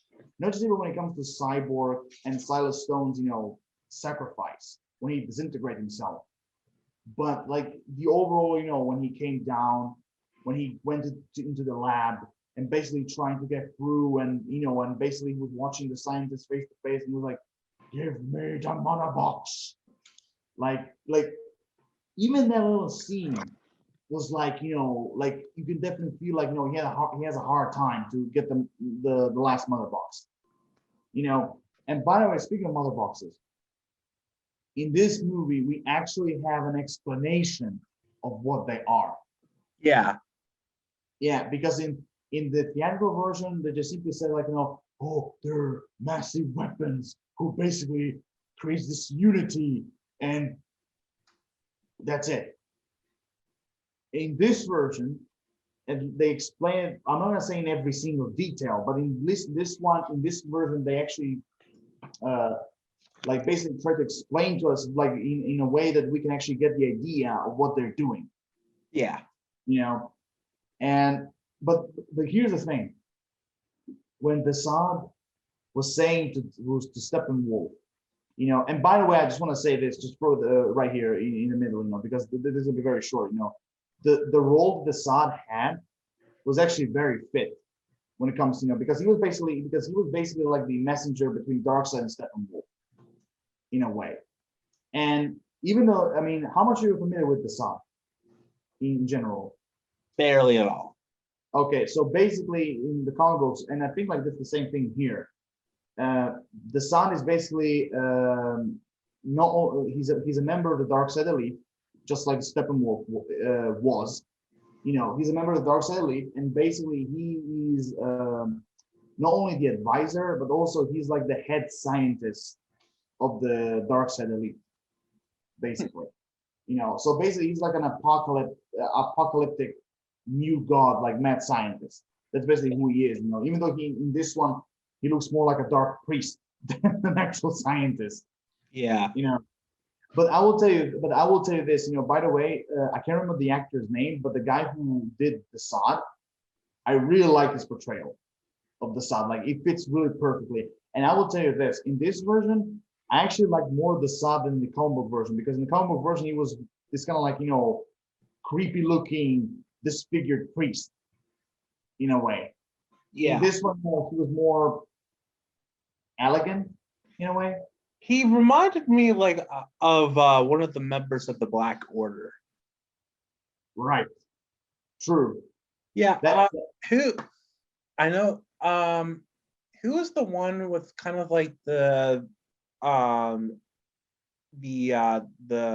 of axe type? Not Ebony Maw. Not. Oh, you mean the Black Dwarf? Is that what his name is?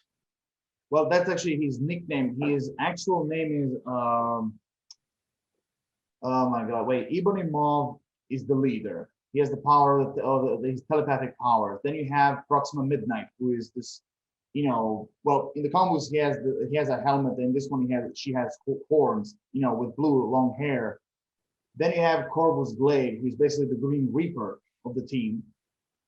You have Supergiant, and you have the Black Dwarf, which is basically the Brute. Okay, I think it was who's the third one you said? No, it wasn't Corvus Glaive. Corvus Glaive has a spear. The one That's you're talking about. Yeah. Oh, the look, you mean? Yeah, the look. Okay, yeah, well, actually, he kind of does look like him a little bit. Yeah.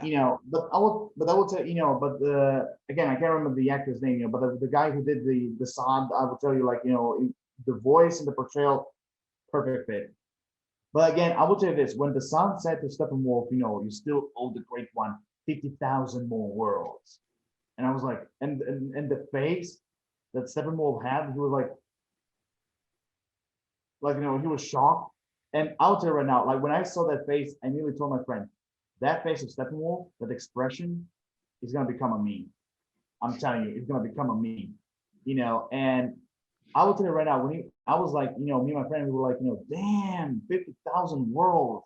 I was like, I would like literally be like, Steppenwolf, just find yourself an island on Earth and just simply be on a long retirement. Vacation. Being like be a not to have a long vacation, have an infinite vacation. Vacation. Yeah. Like seriously, I mean seriously, like Steppenwolf has an army of parademons.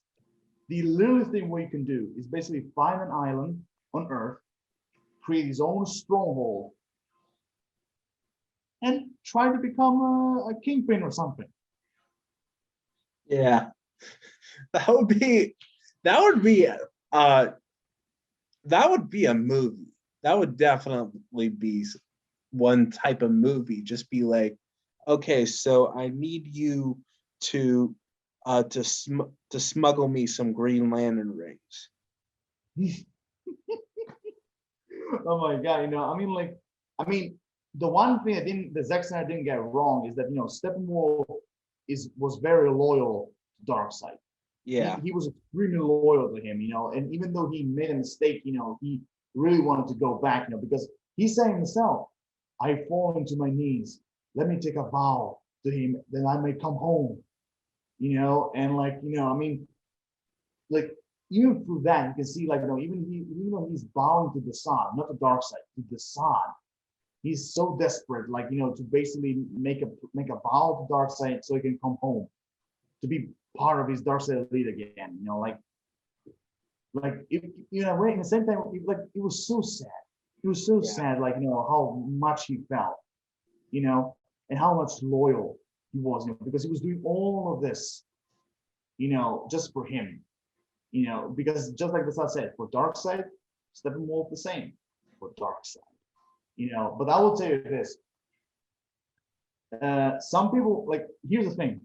Some people were complaining, that the Justice League had a really hard time, against Steppenwolf, and when in the actual cut when Superman appeared, he kicked the shit out of him, literally, and people were crapping about it. Okay, Superman showed up, and basically Steppenwolf is basically he's basically a bitch in a way, and he's and people were crapping about it. But when you see the Zack Snyder's Justice League version, I'm like, where's the bleeding difference? I was like, even here, I mean, seriously, you have Aquaman, Wonder Woman, and Superman playing like a beach ball thing with him.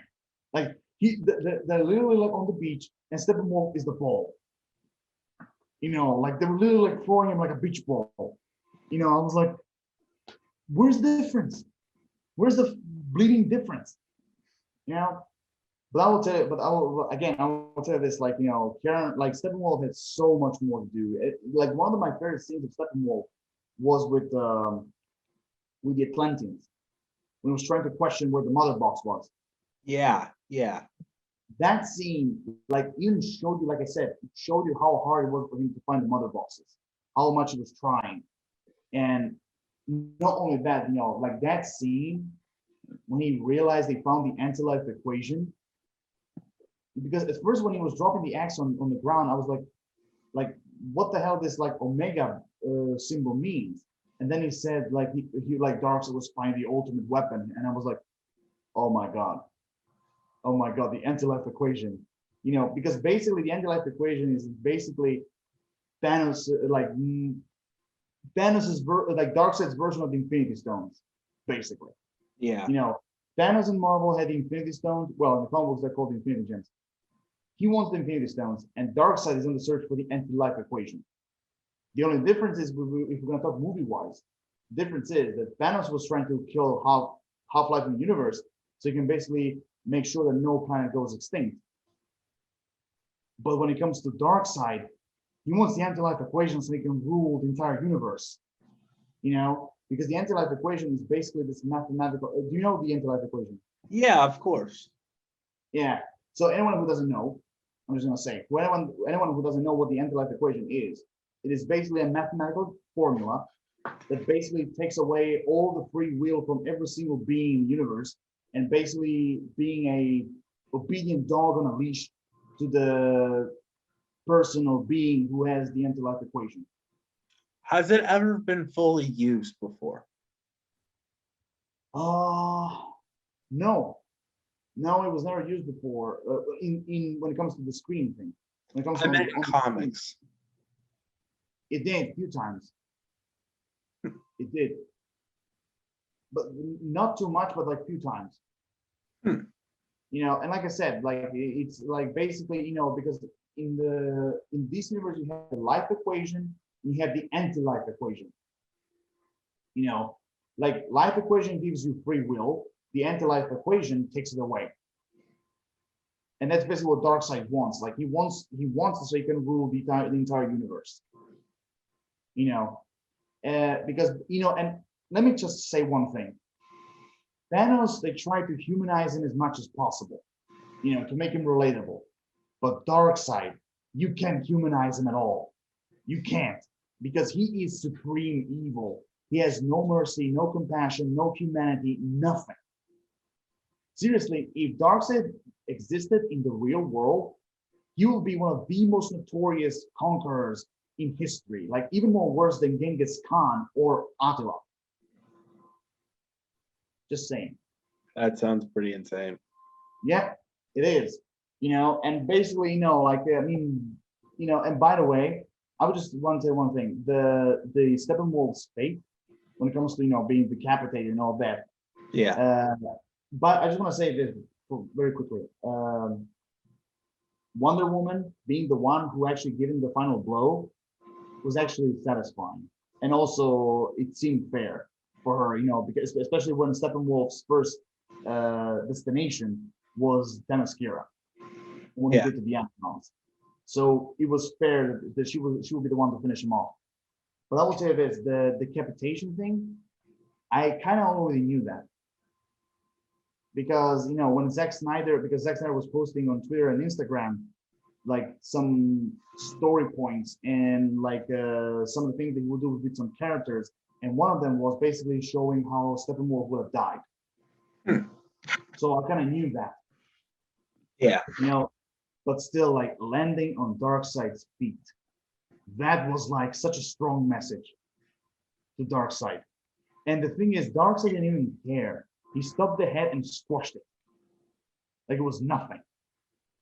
And the hard part is, Steppenwolf is actually Darkseid's uncle. Yeah, how does that work if Darkseid has wait, Darkseid is the uncle of Steppenwolf or vice versa? No, even the Zack Snyder's version, he's the uncle of Darkseid. Then how come Darkseid has jurisdiction over him? Because of his power. Because he's way more stronger than him. He's on Apocalypse, he's literally a god on Apocalypse. Dang, you just exile your own uncle, man. Yeah, but the son said you betrayed him, your own family, and that's one thing I love when he said your own family. Like I love that line, and I mean, like I said, like even though look, Steppenwolf was one of the strongest members of the Darkseid elite, and I know he was the general of the Paradigm's army, but even then, he is nothing compared to Darkseid's power. Like he's not stronger than him. Just saying. So overall, I just like I don't have much to say about Steppenwolf. Only that he was a way more better villain that he was in the theatrical version. Kieran Hyde did an amazing job in his portrayal, and he gave me a very, very Shakespearean vibe. Steppenwolf. Yeah, I did see that. Very poetic. Yeah, especially between Desaad and Steppenwolf's like conversation.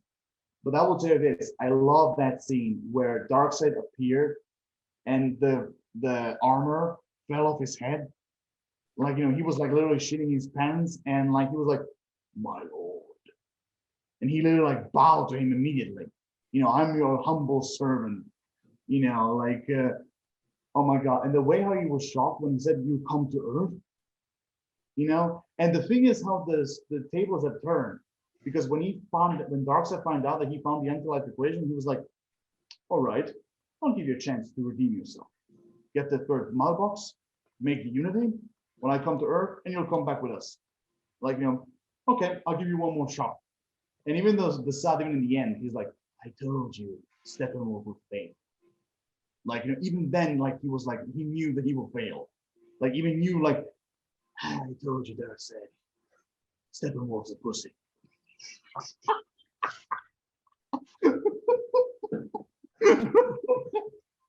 And I will tell you this, the Sun had a lot of balls to tell that to Darkseid. I mean, like, seriously.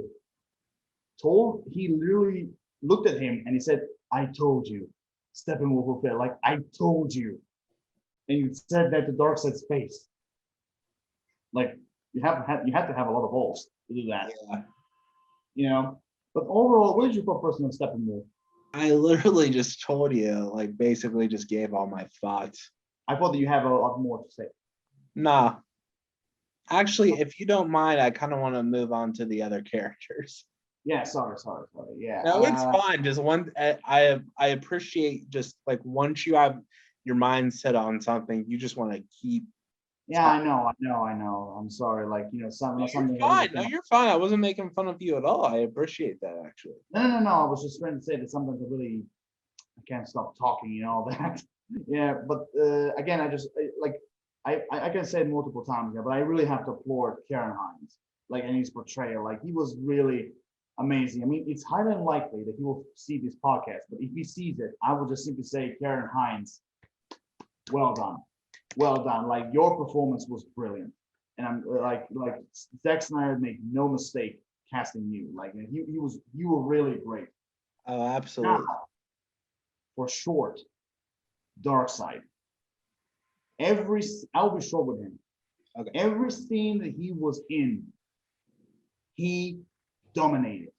He was a presence. Yes. And that night and that history lesson, where he was actually the one leading the invasion, it was way better than the theatrical version when they replaced him with Steppenwolf. Yeah. Like, it was way better. Actually, I would say this. I was even thinking that maybe they will add Steppenwolf to be with him, during that invasion. I'm telling you, man, and oh my God, the battle sequence of that history lesson were just simply amazing. And that Green Lantern scene was way better. So, do you think that was an actual alien, or do you think it was an Earth monkey?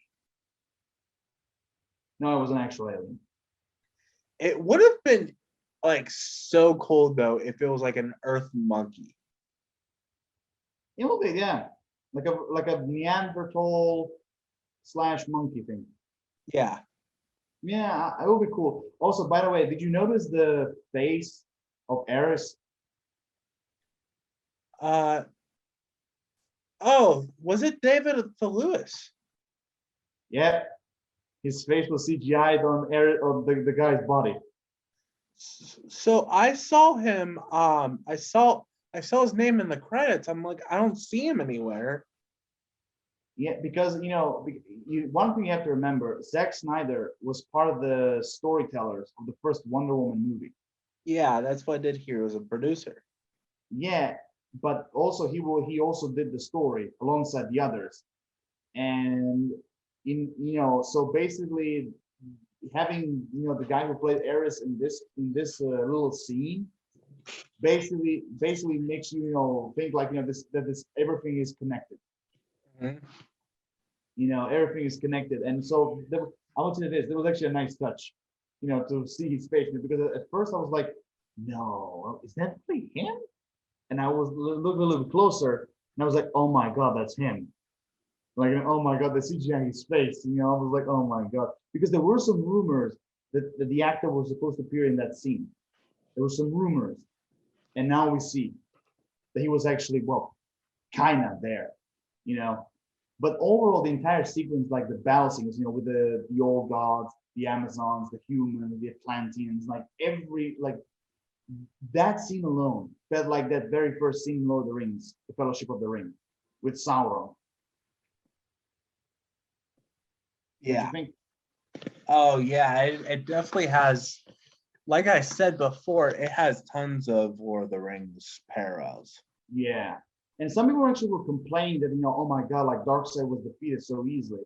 And I'm like, well, let me remind you, that's a younger Darkseid. More precisely, that's Uxtas before he became Darkseid.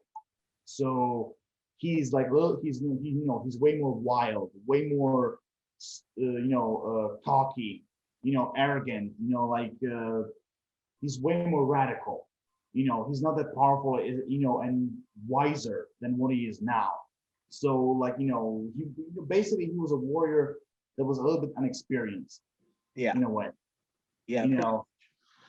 Because I'm telling you right now, if they met Darkseid, the one that is now, they would all of them will be dead.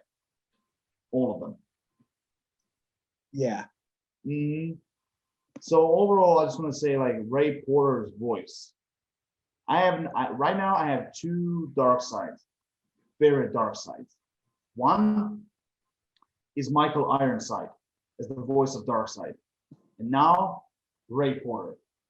Ray Porter and his voice of Darkseid was just simply perfect. He was intimidating, he was scary, dominating. Every scene he was in, he was such a presence. And so overall, fantastic portrayal of Darkseid. What do you personally think of Ray Porter as Darkseid? It was good. Mm-hmm. And by the way, I was kind of laughing when Darkseid said, "Ready Armada, we will use the old ways." And me and my friend were joking, like, so we're just gonna have a walk towards Earth, a long walk. We're just gonna walk there. Yeah. I'm thinking I need to rewatch this again because it was definitely a lot to handle. Yeah. So many information, but so many information well handled. Yeah, that being said, I did watch by the way, I just wanted to mention this. I don't know if anybody here has watched the Justice is Gray version. I know you watched it. I did. Yep. Yeah, I just gotta say, seeing it in black and white is absolutely gorgeous. Mm-hmm. That part I agree. It made me very nostalgic. It made me feel the movies like made in the 1940s. Yeah, that would have been great. Though, at some point we need to see a live action Justice Society movie. Oh my God. Oh yeah. I would say right now, after seeing Stargirl, it made me wish to have a live action Justice Society of America movie way more. With the actual original members, Jay Garrett, the Flash, Dr. Fate, Spectre, Johnny Thunder, Our Man, Mr. Terrific, like so many, trust me, I know the feeling. And besides, we're gonna have them in Black Adam. We are, yeah, with Atom Smasher, Dr. Fate, Hawkman, and Cyclone. Is that correct? Yes, Cyclone. And by the way, Dwayne Johnson is fighting Warner Bros. To keep Henry Cavill as Superman. Dope. Yeah, because he said that he wants a match between Henry Cavill Superman and his Black Adam. He wants to have a fight. Well, we need the Shazam first. I think, like I'm telling you, because Black Adam is building to Shazam. So here's my guess. I know that Black Adam is coming out, before Shazam, the second one, but here's my guess. Either, my guess is Black Adam will appear in Shazam 3 as the main villain. And I think the only way he can appear in the second Shazam is either in like a post-credit scene or something like that. Mm-hmm. But anyway, where were we? What were we saying? What was oh yeah, we were talking about the Justice Society thing. Yeah, again, for now we're getting the anime movie, Justice Society World War II. Yeah, I'll definitely have to check that out. Definitely, and well, when it comes to villains, I think we said everything. Yes, we have. All right, so okay, one more thing. We'll be quick, very quick. Go ahead. It was fun, it was really great to see Granny Goodness as well. Just Who? want to say. What? Oh, Granny Goodness. Yeah. Yeah, it was it was actually kind of funny, to see her, like, I mean, she didn't say anything, although it would be nice for her to say something, but still be there, like, it was kind of fun. It was kind of Yeah. fun, Granny Goodness as well. Oh, yeah, that definitely was cool. And considering that I did read the Mr. Miracle comics. And by the way, I just want to ask you, because I talked to you. What did you personally thought on the CGI on the Zod, Steppenwolf, and Darkseid? Honestly, I really liked it. There was points where it seemed really realistic. I would say right now, like Steppenwolf and Darkseid, like there were some scenes they like really well done, But I will say when it comes to the Zod, there was a scene or two where actually there was a scene where you can definitely feel like it's CGI. Yeah. But I will tell you this: I love that speech when the Darkseid gave to Steppenwolf. I have turned 100,000 worlds to dust, looking for the anti-life, like looking for the ones who robbed me of my glory. I will strive across the bones with anti-life, and all of existence shall be mine. Like that speech was great and very intimidating. Yeah. Okay, so which character would you go first? Hey, can we pause this for 1 second? Okay. So let's start with the second Adam, Ryan Choi. Oh yeah, like remember when I told you if the Snyderverse continues, we're kind of a Justice League, we will have until the end. Yeah, you were talking about your lineup with it. Like with all the characters that we have now, and if the Snyderverse continues the way it does, like the Atom will definitely, like, this sets up the Atom that not only he could have like his own movie, but also that he will become the next member of the Justice League. And that definitely would be a interesting movie to see as well. I don't know the actor's name, but I really liked him. I'm telling you, like, I would actually give him a shot as Adam, definitely. Yeah. And like, so I mean, like, I would say this, like, his involvement with, especially with Silas Stone in Star Labs, like, I think he was a really nice, like, addition to the overall, like, character, like, list. He was a really nice addition, but the crazy thing is we only know his real name in the end, in the epilogue. Yeah, Ryan Choi. Who he is. All right. So I think we got the Adam down. Yeah, so yeah, again, like, I mean, first, what did you thought of his presence in the movie? Brief, but enjoyable. Yeah, I agree. Oh, I will say this quickly, just so we can take them off the list. Lois Lane, I mean, I would say that in this movie, she actually didn't have too much to do, with the exception of, bringing Superman back. Yeah. And although there was actually a teaser, like an Easter egg. Yeah, the fact that she's pregnant. Yeah, which if you know the comic books, they had a child. Yeah, Connor. And also, some people are saying that this could lead to injustice. You know how the injustice began. Yeah.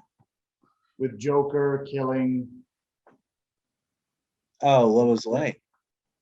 Yeah, he killed Lois Lane while she was pregnant. Oh wow. Yeah, and basically, Superman killed the Joker in front of Batman. Jeez.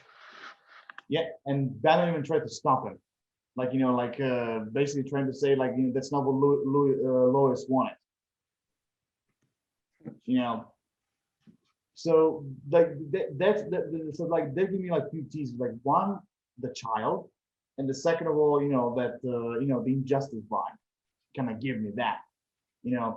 Martha Kent, she was solid with the exception Yeah. of that particular scene that you and I know what it is. Which ties into Martian Manhunter. Yes. And I will tell you this, the way how she was leading the conversation with Lois Lane, I was like, what the hell is wrong with her? Like the words she's saying, like it doesn't really sound like her. And even the accent was a little bit off. And I was like, what the hell is wrong with her? And when you see the transformation, I was like, oh, I get it. Like it's Martian Manhunter. And Which he was actually set up in Man of Steel.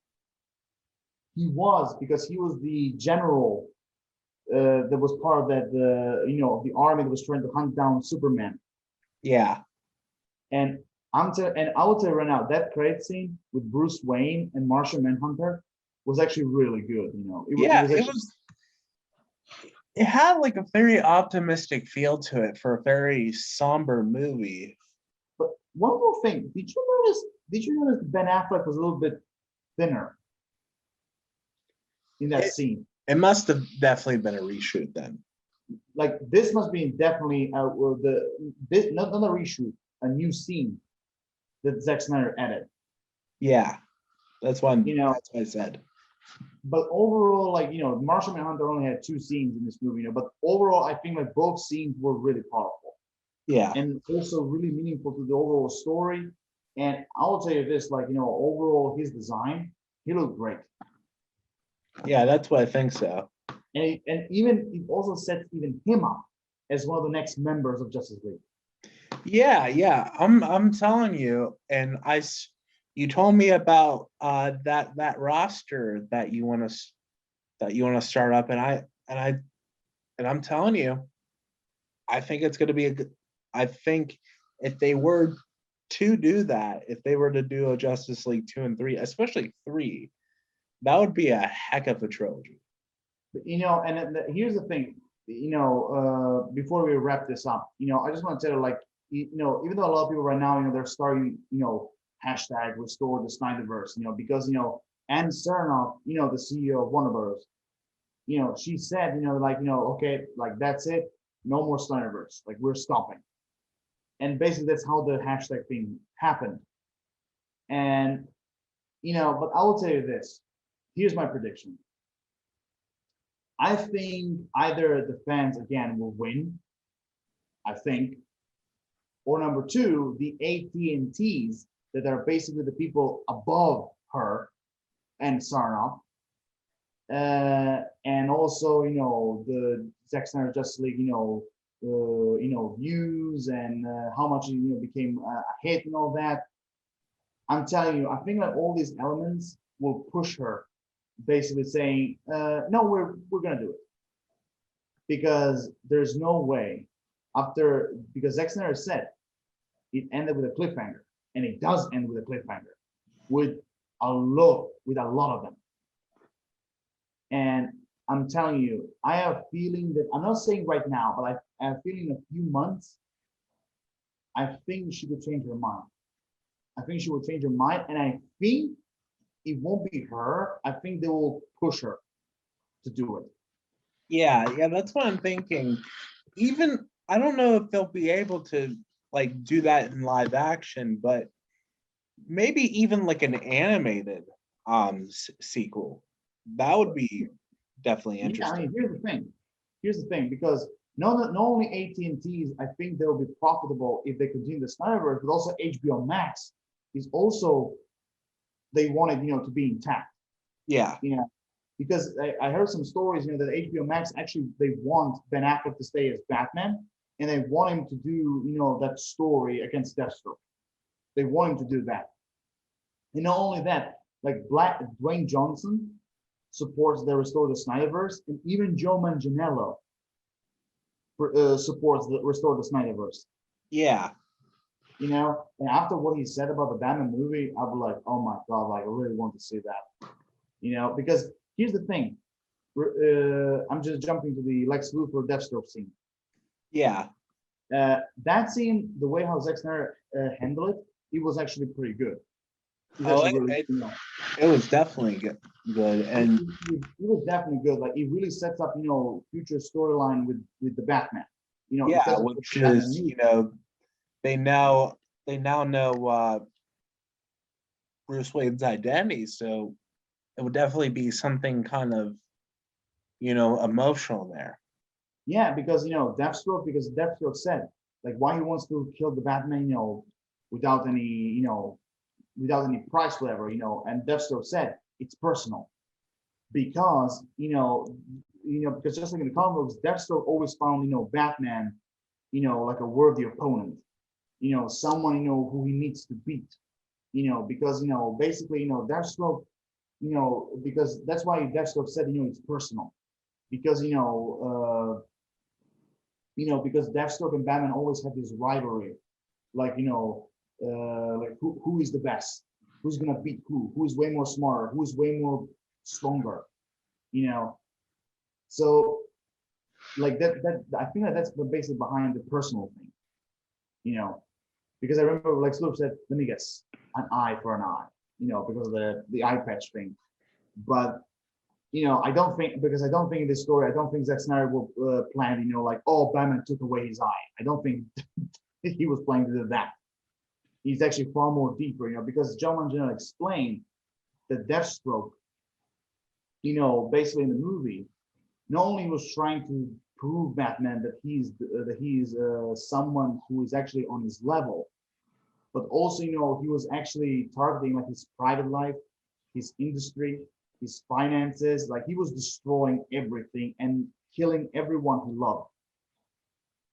Basically, he said he was trying to put Batman in a corner to basically prove him that that he's better than him, and Batman realizing that he actually faced someone who's on his level. Yeah, exactly. And but I will tell you this scene was great, but I still love that scene in the theatrical cut where he says, "Shouldn't we have a league of our own?" Like I freaked out. I'm like, holy crap, that's the Legion of Doom or Injustice League or Exactly. And I was like, I think like for a Justice League movie, I think that this would be perfect for like the second movie, basically the Justice League versus the Legion of Doom. Recruiting all the villains, Lex Luthor, Deathstroke, Black Manta, Joker, Cheetah, like basically, and Black Adam, recruiting all of them, and basically facing the Justice League. I think that'll be really, really great. But even what he sets up here was pretty good as well. yeah. And oh my God, I have to talk about this. The nightmare sequence.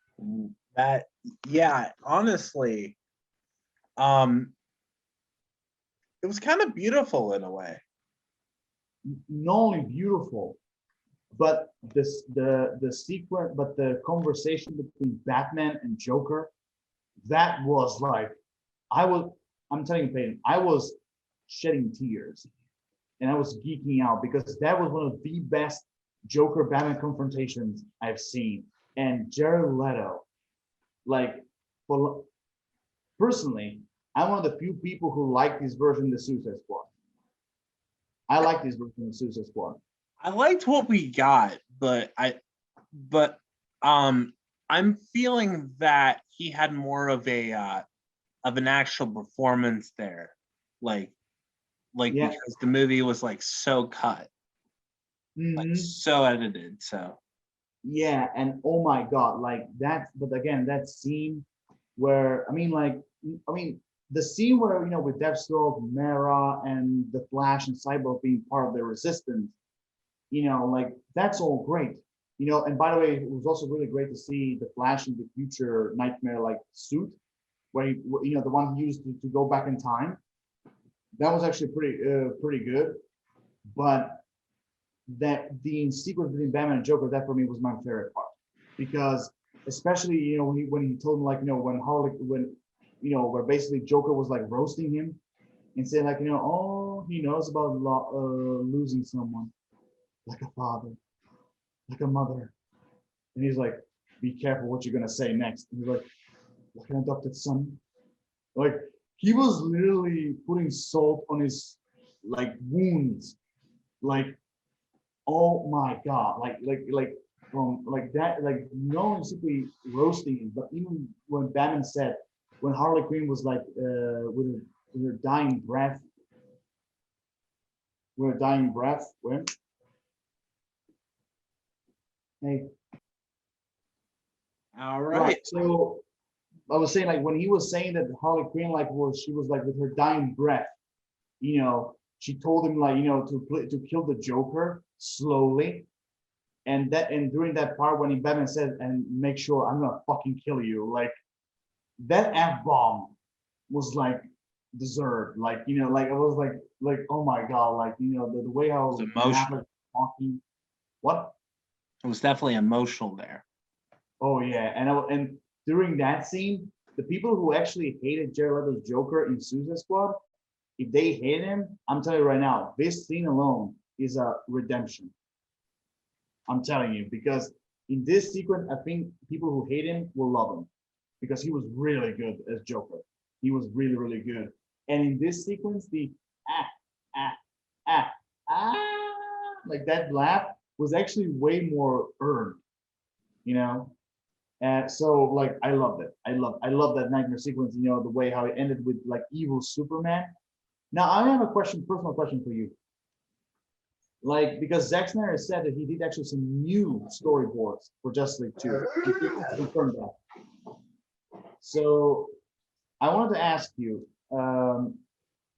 if Justice League 2 happens, do you think we will get the nightmare sequence storyline or something else?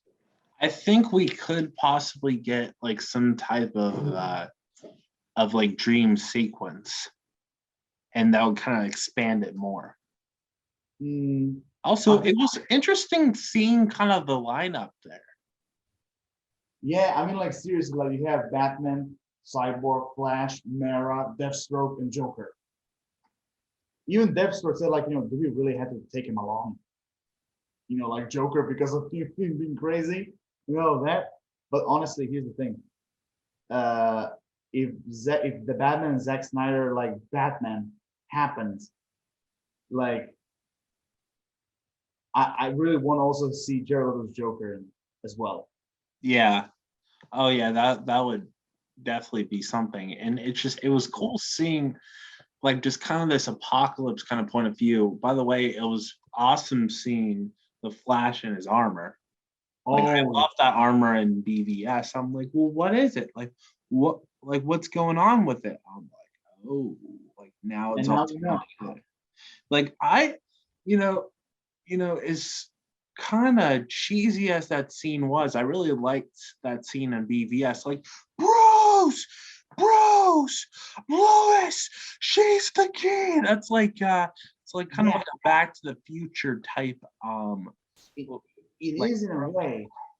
It is in a way a throwback, but now with the Zack Snyder's Justice League, it actually like it makes sense, yeah. because when we watched BBS, we were like, what the hell was that scene? Was either a dream or something else?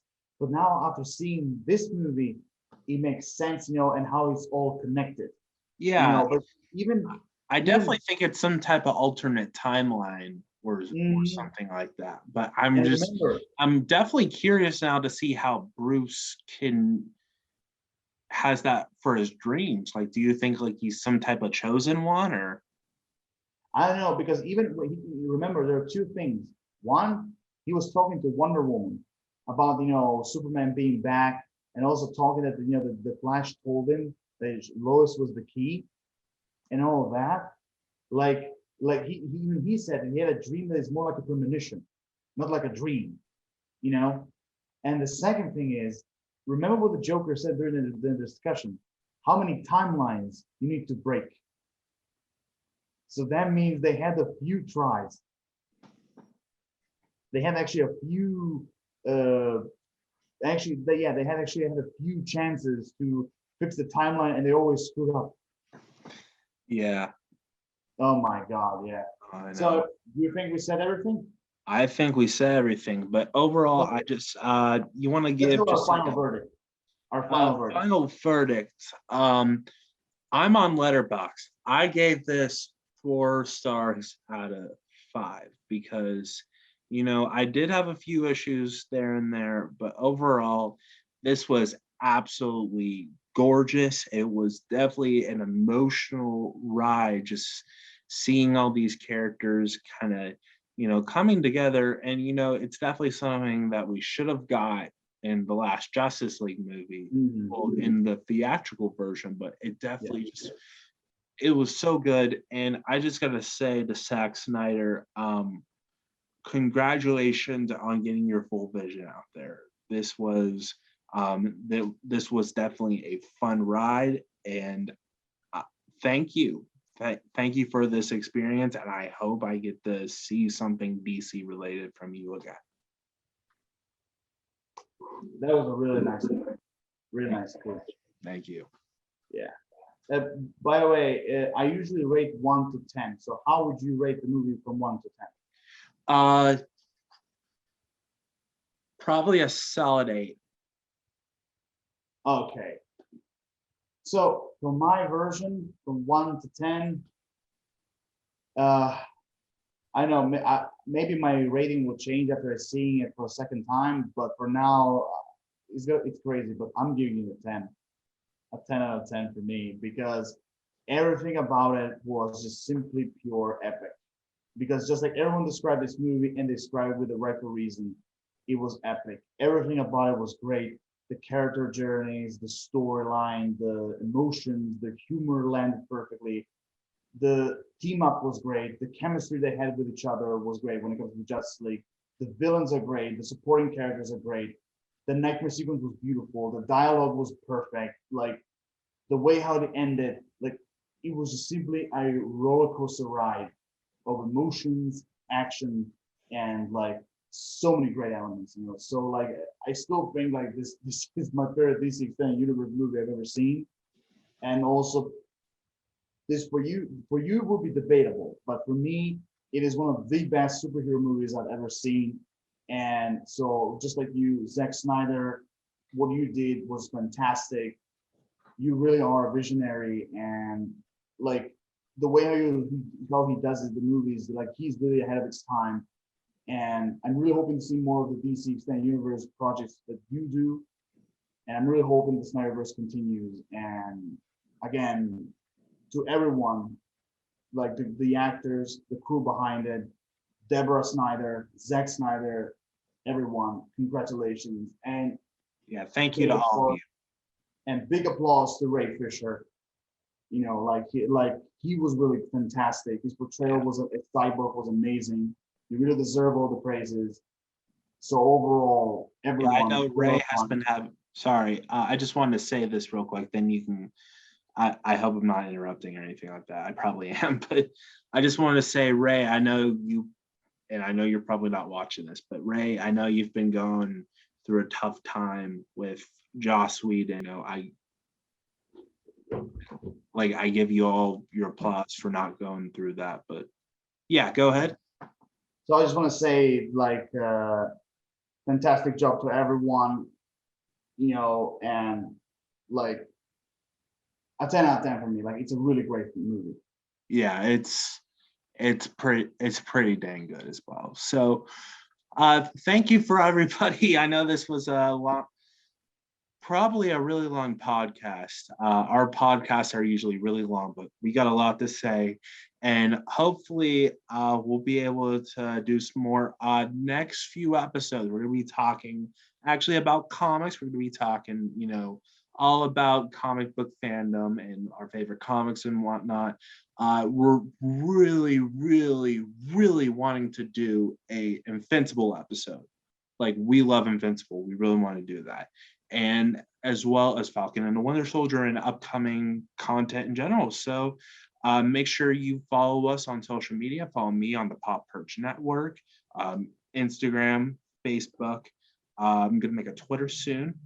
Alan, he is the Lord of Shadows. Make sure you subscribe to him on YouTube. He makes some good videos, and he's going to be coming out with some more soon. So, I'm sorry, Dr. Shadow. Now that's more like it. Yeah. All right. So from us at the Pow Bang podcast, I am the panel protector. And I am Dr. Shadow. Thank you, everybody. Take care.